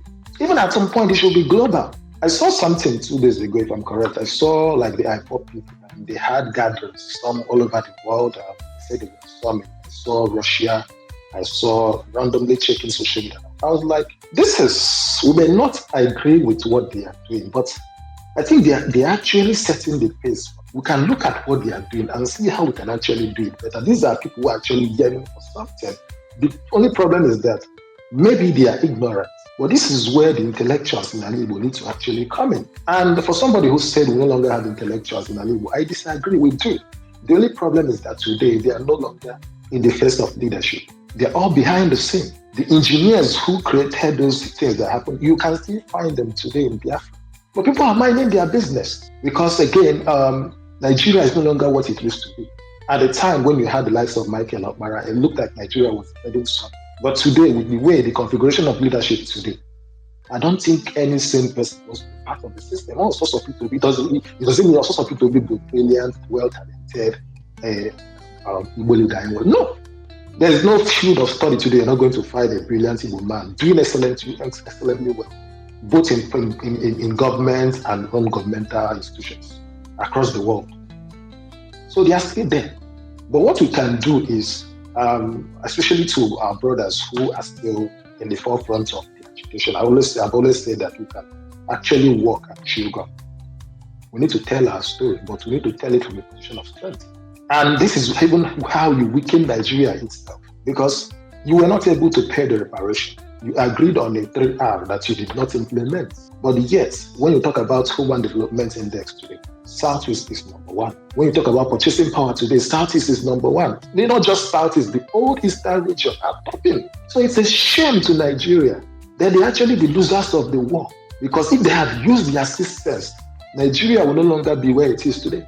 So for me, I say it all the time. I use it to mock Nigeria because it's not about claiming that you want to be in the corridor of power, talk about blah, blah, blah, blah. Look at what is the GDP of Nigeria today. With the rate at which the old Eastern region was going, we know that the GDP of Nigeria today would have been a chance. And shame to all the so-called Nigerian leaders who are afraid of telling the story, especially Gowon.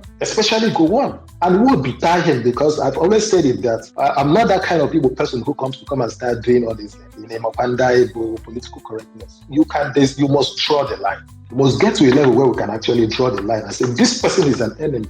There's no amount of story you're going to tell me for somebody who watched and 3 million people died, which is straightened a blockade, and the rest of them, you want to go and be dilly-dallying with so-called Nigerian politics. Or be a surface and then maybe invite and then a special guest of honor to come and be saying he's doing his very stupid Nigerian praise. So we must be willing to come out, tell that story, and we celebrate because that is also a way of celebrating the people who died so that we live. Because number of us have not, some people were trying to be emotional and say, no, I can't, because at this point, only Obunaga we get. Only Obunaga and death is something that each and every one of us are going to do. We're going to face it at one point. But the most important thing is, these are the people who understood the conditions at the time. They put in their best, they put in their life, they paid with their lives. So it is not a lost cause for those who say that Biafra is not the worst thing. I'm just wondering, if they did not fight, what could have happened to us? If they did not fight to defend themselves, tell me what could have happened to us. We are seeing so many crimes today. There are some minor ethnic groups in this country that have been exterminated. Gradually, over time, they are becoming refugees in their land. So for me, I see it as a circumstance, an event, in our history. It is very tough, it is bloody, but we face it head on. And whether it happens in the future, this will be a lesson to our people that irrespective of the kind of challenge that you face, that you might hit in the future, you need to stand and face it head on. So, Chuka, I think I did appreciate all of the people who made their contributions tonight, those who were able to point out some of the history. When we say people should go and read, not everybody has that disposition, because some of us are from a very science background, and history has not necessarily been my thing. But another problem is the fact that the same government decided to drop the history from us. So the majority of people did not even read the history. Some of the story I know about Biafra is the story I learned from my grandfather, and the ones I learned from my mentors who were part of Biafra. And maybe the few ones that when each time I go to Nkatu, maybe center, some people want to mention. Like I remember in 2019, the son of Philip F. Young, he was there, gave a talk, told a bit of the story, his own experience during the Biafran War and after the Biafran War. And I was so happy that day, because this is somebody that we might probably consider, please, we should not call these people minorities. I don't agree that they are not minorities. They are our tribesmen. They are people from the other side. These are our neighbors. And he was able to speak from a position of strength. He made very solid arguments in Enugu. And I'm happy about it. I've met a few other people who also share the same idea, who are coming from our border towns in the riverine area. So some of these people also agree. They do understand the story, but maybe they don't have loud voices. And again, Igbo people are the majority ethnic group. So it is normal for more Igbo people to talk about it. So we should not stop talking about it, but we should talk about it from a position of strength. We are not the only people who have faced this kind of situation. Many other people have faced it in the past, and they did come out strong. So we should also face it, we should talk about it, and we should also document a lot of, because even while this conversation was happening, I started remembering some things I used to see. I do remember one of the bombs that is in my grandfather's house. I need to confirm whether that bomb is still there, or bomb battle during the war. The day my mom was born on a K market day, and that day I had to bomb in my community. In short, Nime Diafia, the market was on. The bomb hit the market and killed people that very day. So I saw the scars of the war. I know people who actually injured. And in short, many of the gory stories, there's a busier bad. People started even eating lizard, and some people say that this in Hatalano Madu, I think they goes to have share you understand? Yeah, this is awful, but this is a part of things that happen in a war, and that is why we should be circumspect. I agree with Dutch OGB that we should not carry Nigeria on our head. The way Nigeria is configured, whenever you mean well for it, disaster will fall you. When you front yourself like you want to fight for justice, especially for other people, they will gang up against you. We saw it then in the 60s. It also repeated itself in 2017. But anyway, I think, Chuka, because of time, let me stop here and also listen to you. Thank you very much, Daniel. Sorry to those who are requesting to speak. We still have some requests, but we can't take in more speakers. This is 12:30 a.m. That's 4 hours. No, yeah, that's 4.5 hours already. We can, actually it's more than 4.5 hours, but we can't do more. We can't take more time on this because, Anyway, OJB is still here. If the boy is good, if you can hear me, if you're still on the space, if you can hear me, please follow me back. I followed you with my personal account. If you just look at the recent people that followed you, you can follow back. I hope he hears me. I would like to have a conversation with you, at least a chat with you. But thank you very much for the beautiful submission that you brought to this conversation. Same goes to Ago. Ago, yeah. And Jimmy, you always come with your different angles and your strength. Thank you very much for that. We still have OGB here. OGB wants to chime in. After him, we close. Go for it. Sorry, is somebody saying something? No, go ahead. Okay, go ahead. Okay, yes. Let me continue from Ebe Deep Sky. The boy is good. Summer, he's somebody I want you to really link up with. We come way back, right from Clubhouse, you know. Only his baptism of history. Only here Deep Sky Kuru, the Igbo intellectuals. Some people call them intellectuals. I spoke of the age of Zik. I spoke of the age of the Golden Seven. And there was something, the boy is good. Cool. Zik schooled in Calabar, Hopewell.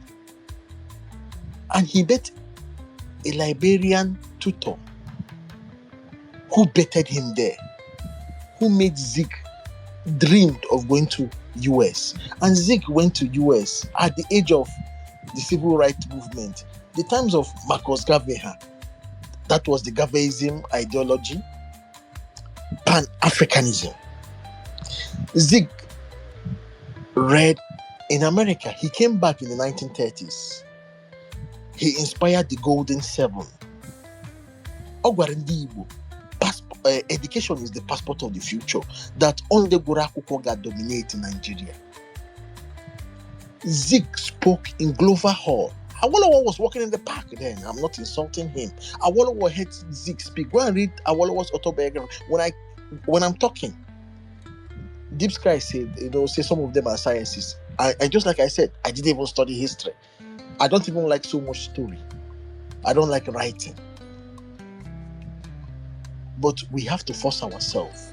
There's something that happened in Africa. The Berlin Conference happened in Africa. And all that Berlin Conference, what is disturbing all of us today? It is the result of that Berlin Conference. Africa has to redefine its map. But sadly, some of us who are going by Tibo Zobo is not going to work that way. Guy, if you put head, Ndaga Piaga. The boy is good said a colony. Do you understand what a colony is? When I tell people that Ojukwu lost the war on the negotiation table, people do not understand. People think it was Nigeria that financed the war. And I tell people that it is the Seven Sisters. It is the oil companies that financed Biafran war. It is Shell that financed the Biafran war. The Nigerian government did not have a pilot to even fly any. In fact, the Nigerian government don't even get plane. They did not even have a pilot.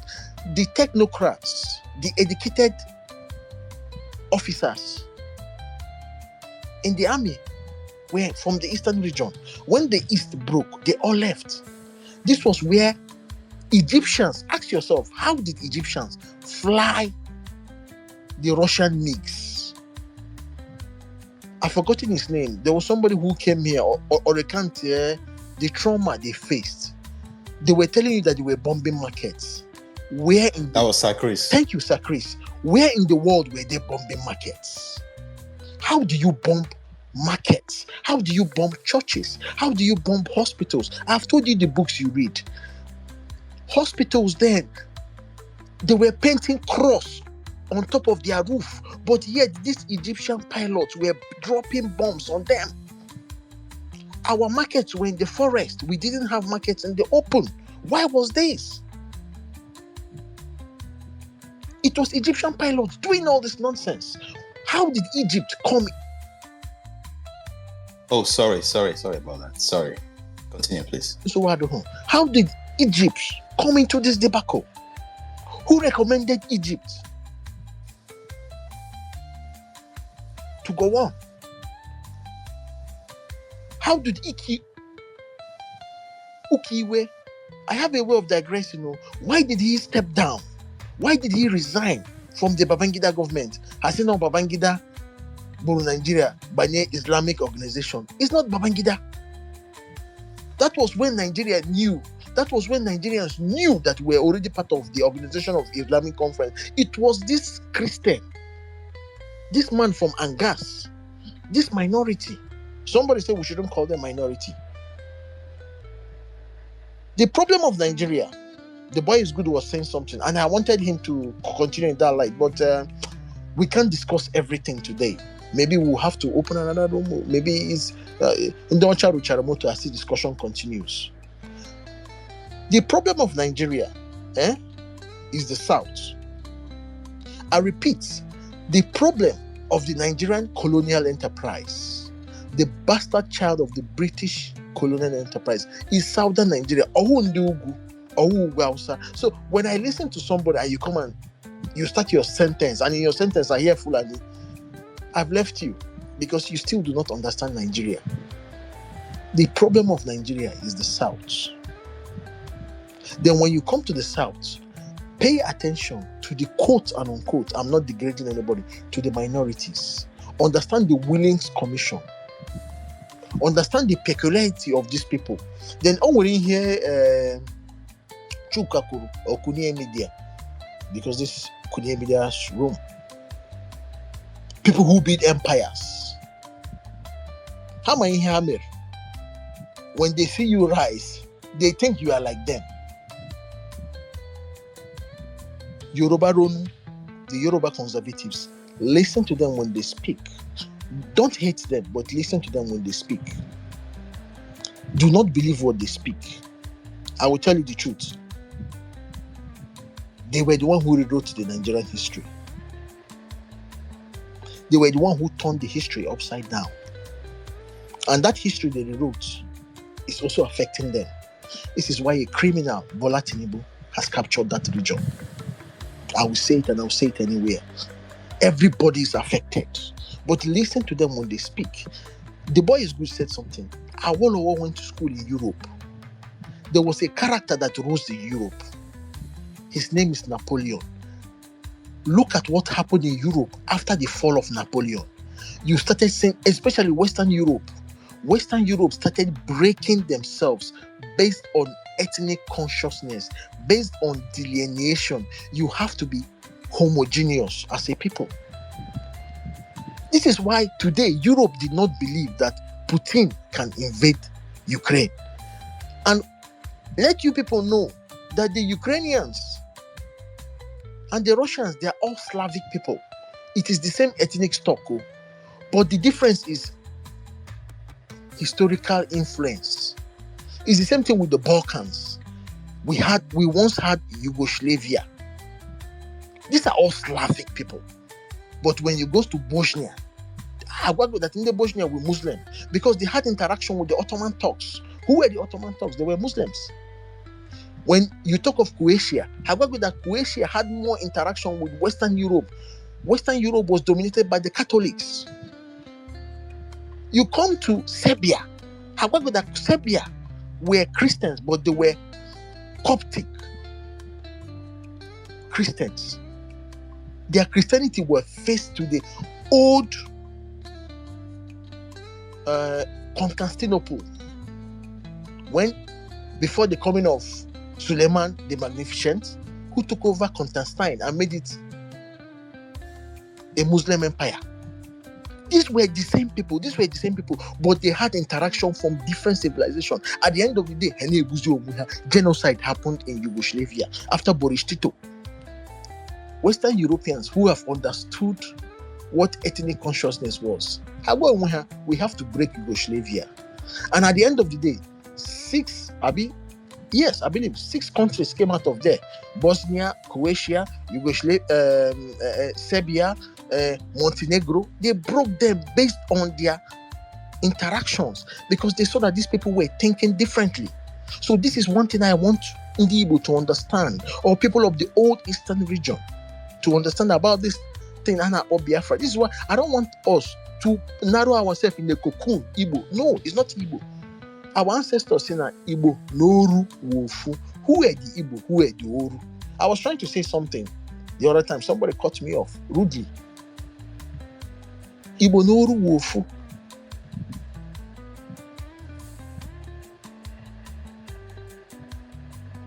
The boy is good was also saying the same thing. Who were the two houses fighting in Bonny?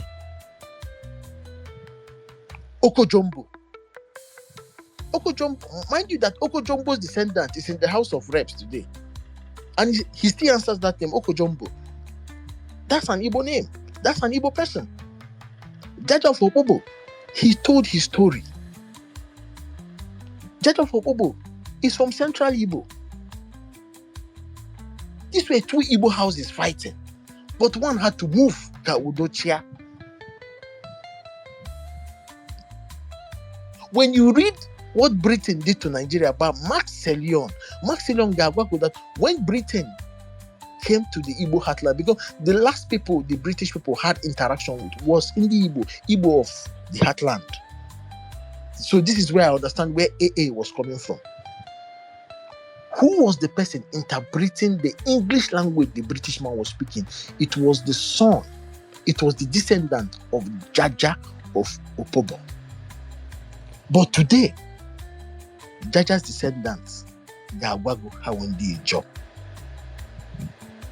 Igbo, Noru, Wofu. I was in a room some days back when they were saying of this alliance.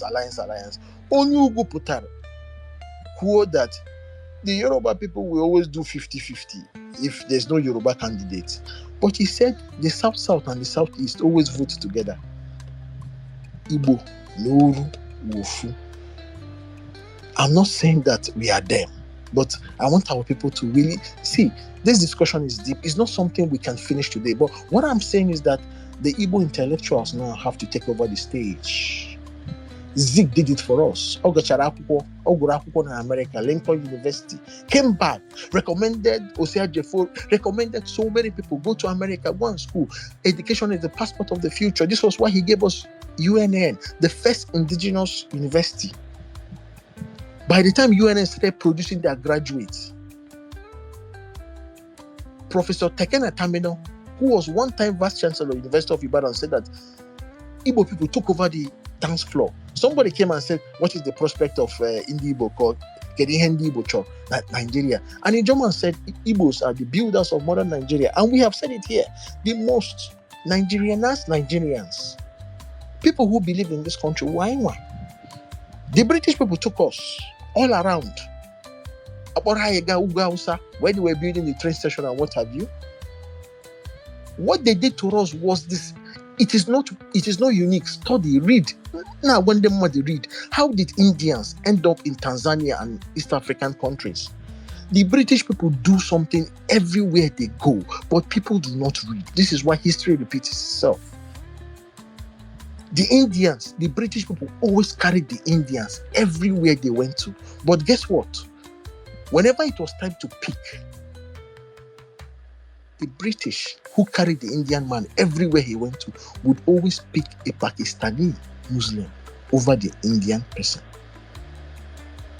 I want us to understand. Do not make an enmity out of these people. This is why I detest the kind of politics in the bar in a play. You don't have what it takes to fight them. We are trying to rewrite. Africa is struggling from the Berlin Conference. It is a clash of civilization. There are people who should never be together. But we have found ourselves together. And this was why Ojukwu said, Aigaga Buri. Ojukwu wanted peace. Ojukwu did not even believe that civil war would happen. This was why even at the airport, Ojukwu asked, did Gowon know what he signed? Did Nigeria know what he signed? Did Nigerian delegation know what they agreed to? Ojukwu came prepared. He came with economists. He came with technocrats. He came with the best of the best from the Eastern region. But Gowon came onto Paddy. Come on, we are talking of the future. This is why Echi, Hagwagwe, Igbo man, you are dominating. Igbo man, you are dominating. No be me say make you sleep over. No be me tell you say you should not take life serious.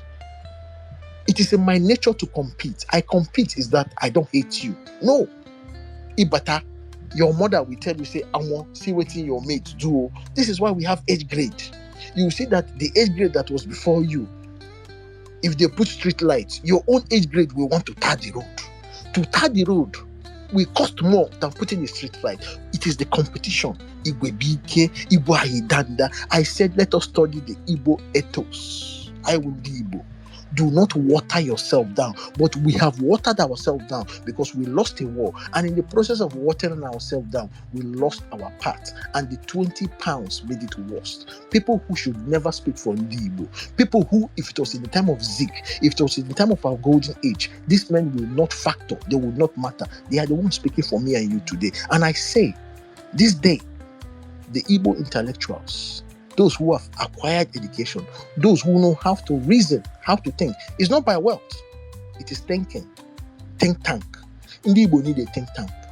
The Igbo intellectuals should answer their name. We should not wait for the Southeast governors. Ohaneze, sadly, Ohaneze was compromised.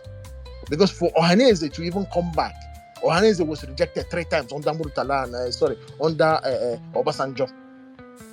So they had to water themselves down. And a time came that the governor, our politicians are the one sponsoring Ohaneze. So what do you expect Ohaneze to do? Ohaneze must dance to the governors. And Igbo are suffering from political apathy. You don't vote, you don't participate, you do offensala, you do sit at home. So reprobates have taken over the stage. So these are the people who dictate for Ohaneze.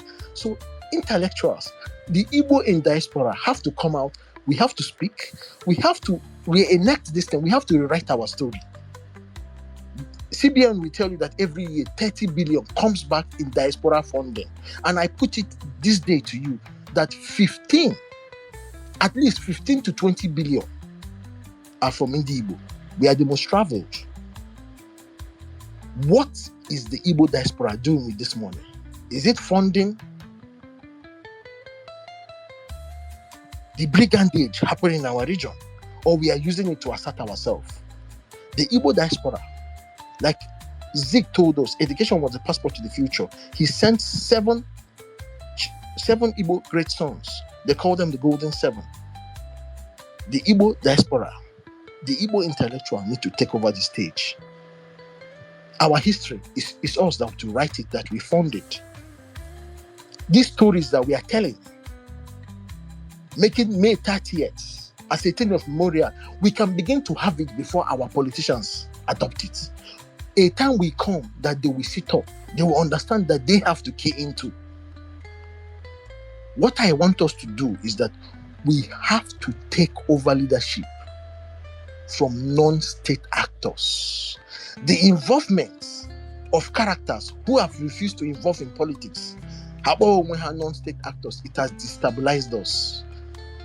Hassan and Igbo played the second fiddle. We'll speak about the politics of the second fiddle someday. Somebody said that Zeke sacrificed. Yes, Zeke sacrificed. And maybe due to hindsight, that is part of the tragedies of Zeke. Zeke should not have sacrificed. He should have been selfish like other people. But Zeke, being that he screwed in America, being that he was Pan-Africanist, being that he wanted to carry everybody, he sacrificed. But today we are seeing the faults of Zeke. But that does not make Zeke a weaker man. But it is left for us this day, to correct that thing. We have had the opportunity to have learned from our ancestors. Let us build on the greatness of Zeke. Let us build on the greatness of Dim Odumegu Ojukwu Papa. He made mistakes in the Civil War. But like I told you, before Zeke, before Ojukwu had nobody like him. He was the first conservative I knew. So he made mistakes in negotiations. He didn't understand the power plays. He didn't understand why he must have to ally with either America or Russia to get his Biafra. So what I say this day, what have we learned from these two great giants, Zeke and Ojukwu? Let's build on them. Nigeria is still existing, whether we like it or not. Ndi Igbo are builders and makers of modern Nigeria. The best of Igbo resources is outside the Southeast. I repeat, the best of our resources in terms of human capital, human investments, in terms of financial resources. Our investment in Lagos, in mainland, is worth trillions. In the island is worth trillions. In the north, in northern Nigeria, is worth trillions. When you are speaking of that Ichorike, have you discussed these issues? How will these things be settled? We do not have a choice. Germany had an advantage. I want you to study Mein Kampf. I want you to go and read the autobiography of Hitler. I will summarize now. The rise of Hitler was because of the indemnity that was put on Germany after the First World War. France and the English or United Kingdom, they were very harsh on Germany. Hitler said, I will cause so much problem that they will negotiate the indemnity they gave to us. They collected German territories and gave it to France. Alsace-Lorraine. Did that not happen in the Southeast? How are we finding Igbo majority as minority in the South-South? Understand the politics of the South. It is only in Nigeria you hear a geographical territory called the South-South. What is South? These are politics. Study the Muhammad Nasser Commission. There is so much in the Igbo we have to study. But the Germans were very lucky.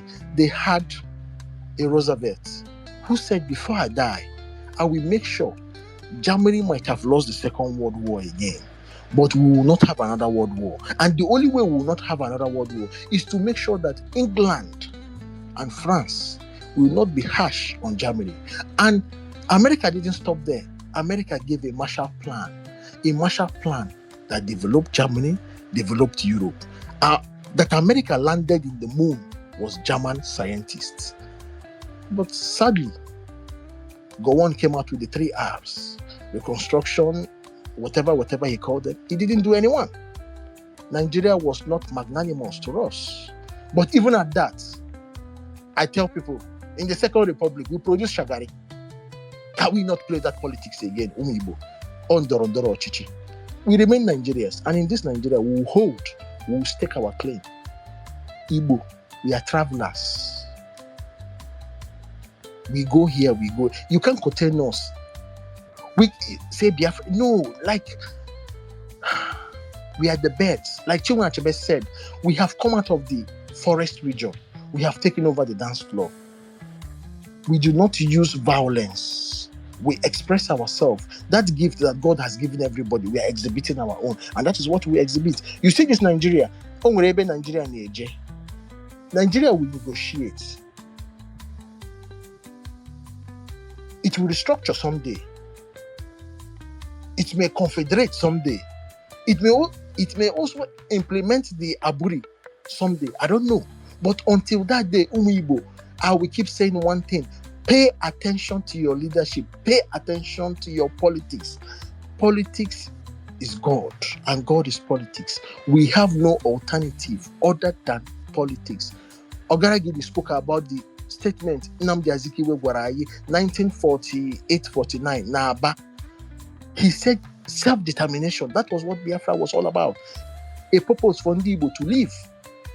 Any other route other than politics, you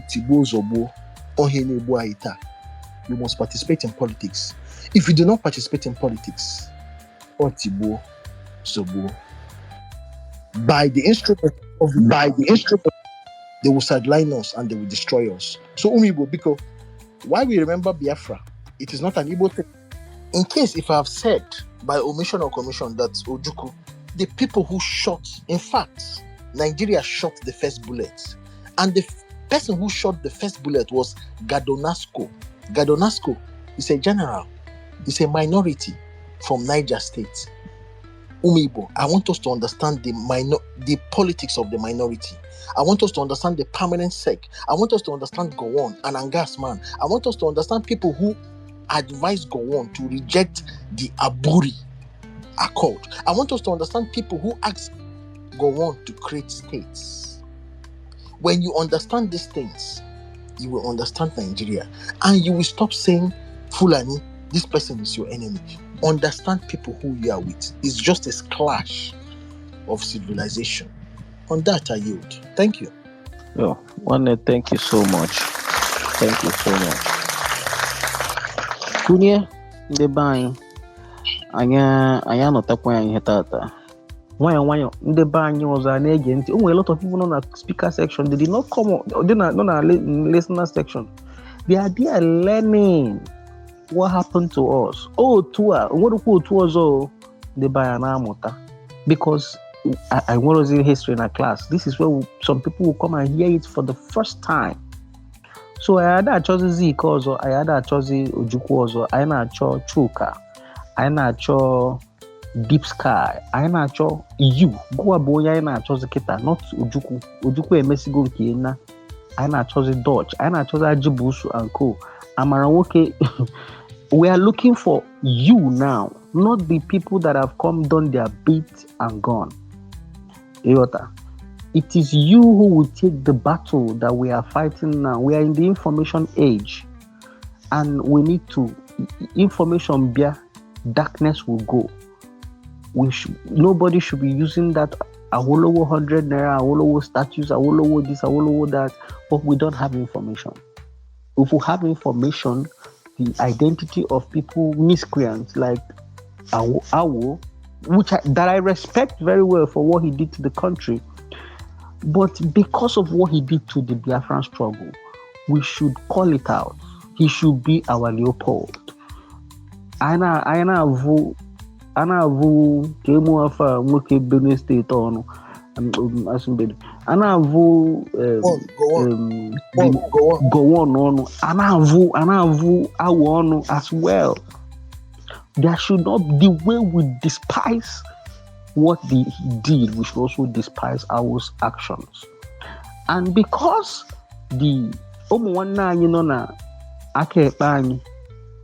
the West will not want to dent the image, their revered image of Awo, they will not want us to have that conversation. So, but we must force the conversation. We must have them. Zeke also had his own issues. That's why I say I'm not looking for Zeke. So, but Chuka, thank you so much. This is the MONI show. Makodem Mandibo, uncovering the Biafra story, the propaganda versus reality.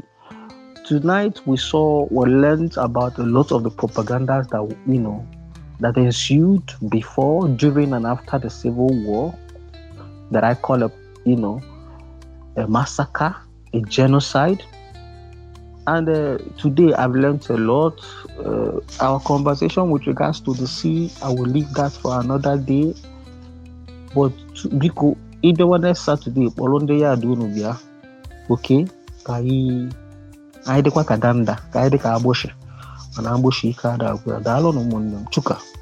right, I am Mexico Nketa na Dutch OGB. Finally, I have been able to engage you on a conversation on Twitter Space. Hope we can have you from time to time on these conversations. And the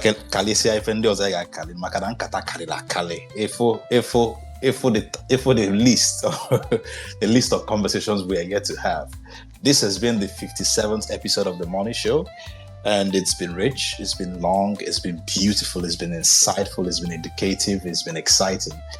Yeah, I haven't had this kind of conversation before where one person speaks for like 30 minutes and it doesn't get boring. Chai, it's one of my best episodes of the MONI show. I don't know about you, but I've been enriched in my mind, in my soul, as only Igbo. And if you are not Igbo and you've been listening to our conversation, you can see what we do. This is about Ali Igbo development. We are seeking development of our region and our society. We are seeking progress, and we are speaking up. We're not hiding. This is not against any individual. This is about our growth as a collective. And we're doing it strategically. We're doing it based on facts and truth. We're not covering anything, and we're not formulating anything. Everything we're discussing is based on reality, truth, and facts. Thank you, everyone who has contributed to this conversation. This Sky, the boy is good. Eago, Dodge, I can't remember everybody. Ogada Gidi, Jimmy, and everyone else who has been listening to this conversation over the last 5 hours, 4 hours, 3 hours, 2 hours, and even the last 1 hour. It's been beautiful doing this with you. And to those who have been in anonymous mode, thank you for joining us as well. We hope that we are all picking up things that we can use to work together. I hope that this is adding more reasons for us, more motivation for us to prepare ourselves and take collective responsibility as Omibo, so we can galvanize our people and move forward.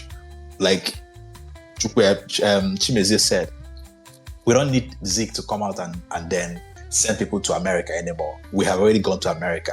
What we need now is Umu Igbo now in numbers, who understand where we need to go, who are thinking about development, who are like-minded, who understand teamwork, who know that this cannot be done by one person. Nico Fonya Diezu. And this is not about saviors or messiahs anymore. Ayacharos, those kind of things. We just want people that will work together, hold each other responsible, strengthen each other, complement each other, collaborate until we move Alibo forward to the true potential of Alibo. Because this nation is a great nation and it's been in one place, almost in one place, circling for a long time. It's time to launch it. That's why we're doing this conversation, and it's been inspiring. I hope you're inspired as well. Let's put our hands together. Let's lock our hands and work for Alibo development. I hope we can have a conversation about Aburi conference. I've been thinking about that for months, like a conversation focused on the Aburi conference. That agreement, dissect it, look at all the activities surrounding it, why it wasn't followed, why it was created, who created it, what happened to it, all of that in one conversation. I hope we're going to do it one day. And it doesn't have to be, I'm thinking maybe it doesn't have to be an Igbo conversation. Maybe it has to be a broader conversation. But one day, I'll do that conversation somewhere. If not on the MONI show, somewhere else. But kind of naya. All right. Till next Saturday, 8 p.m. West African time on the MONI show. Agazelo no. It's the morning show. Makonde Mandibo.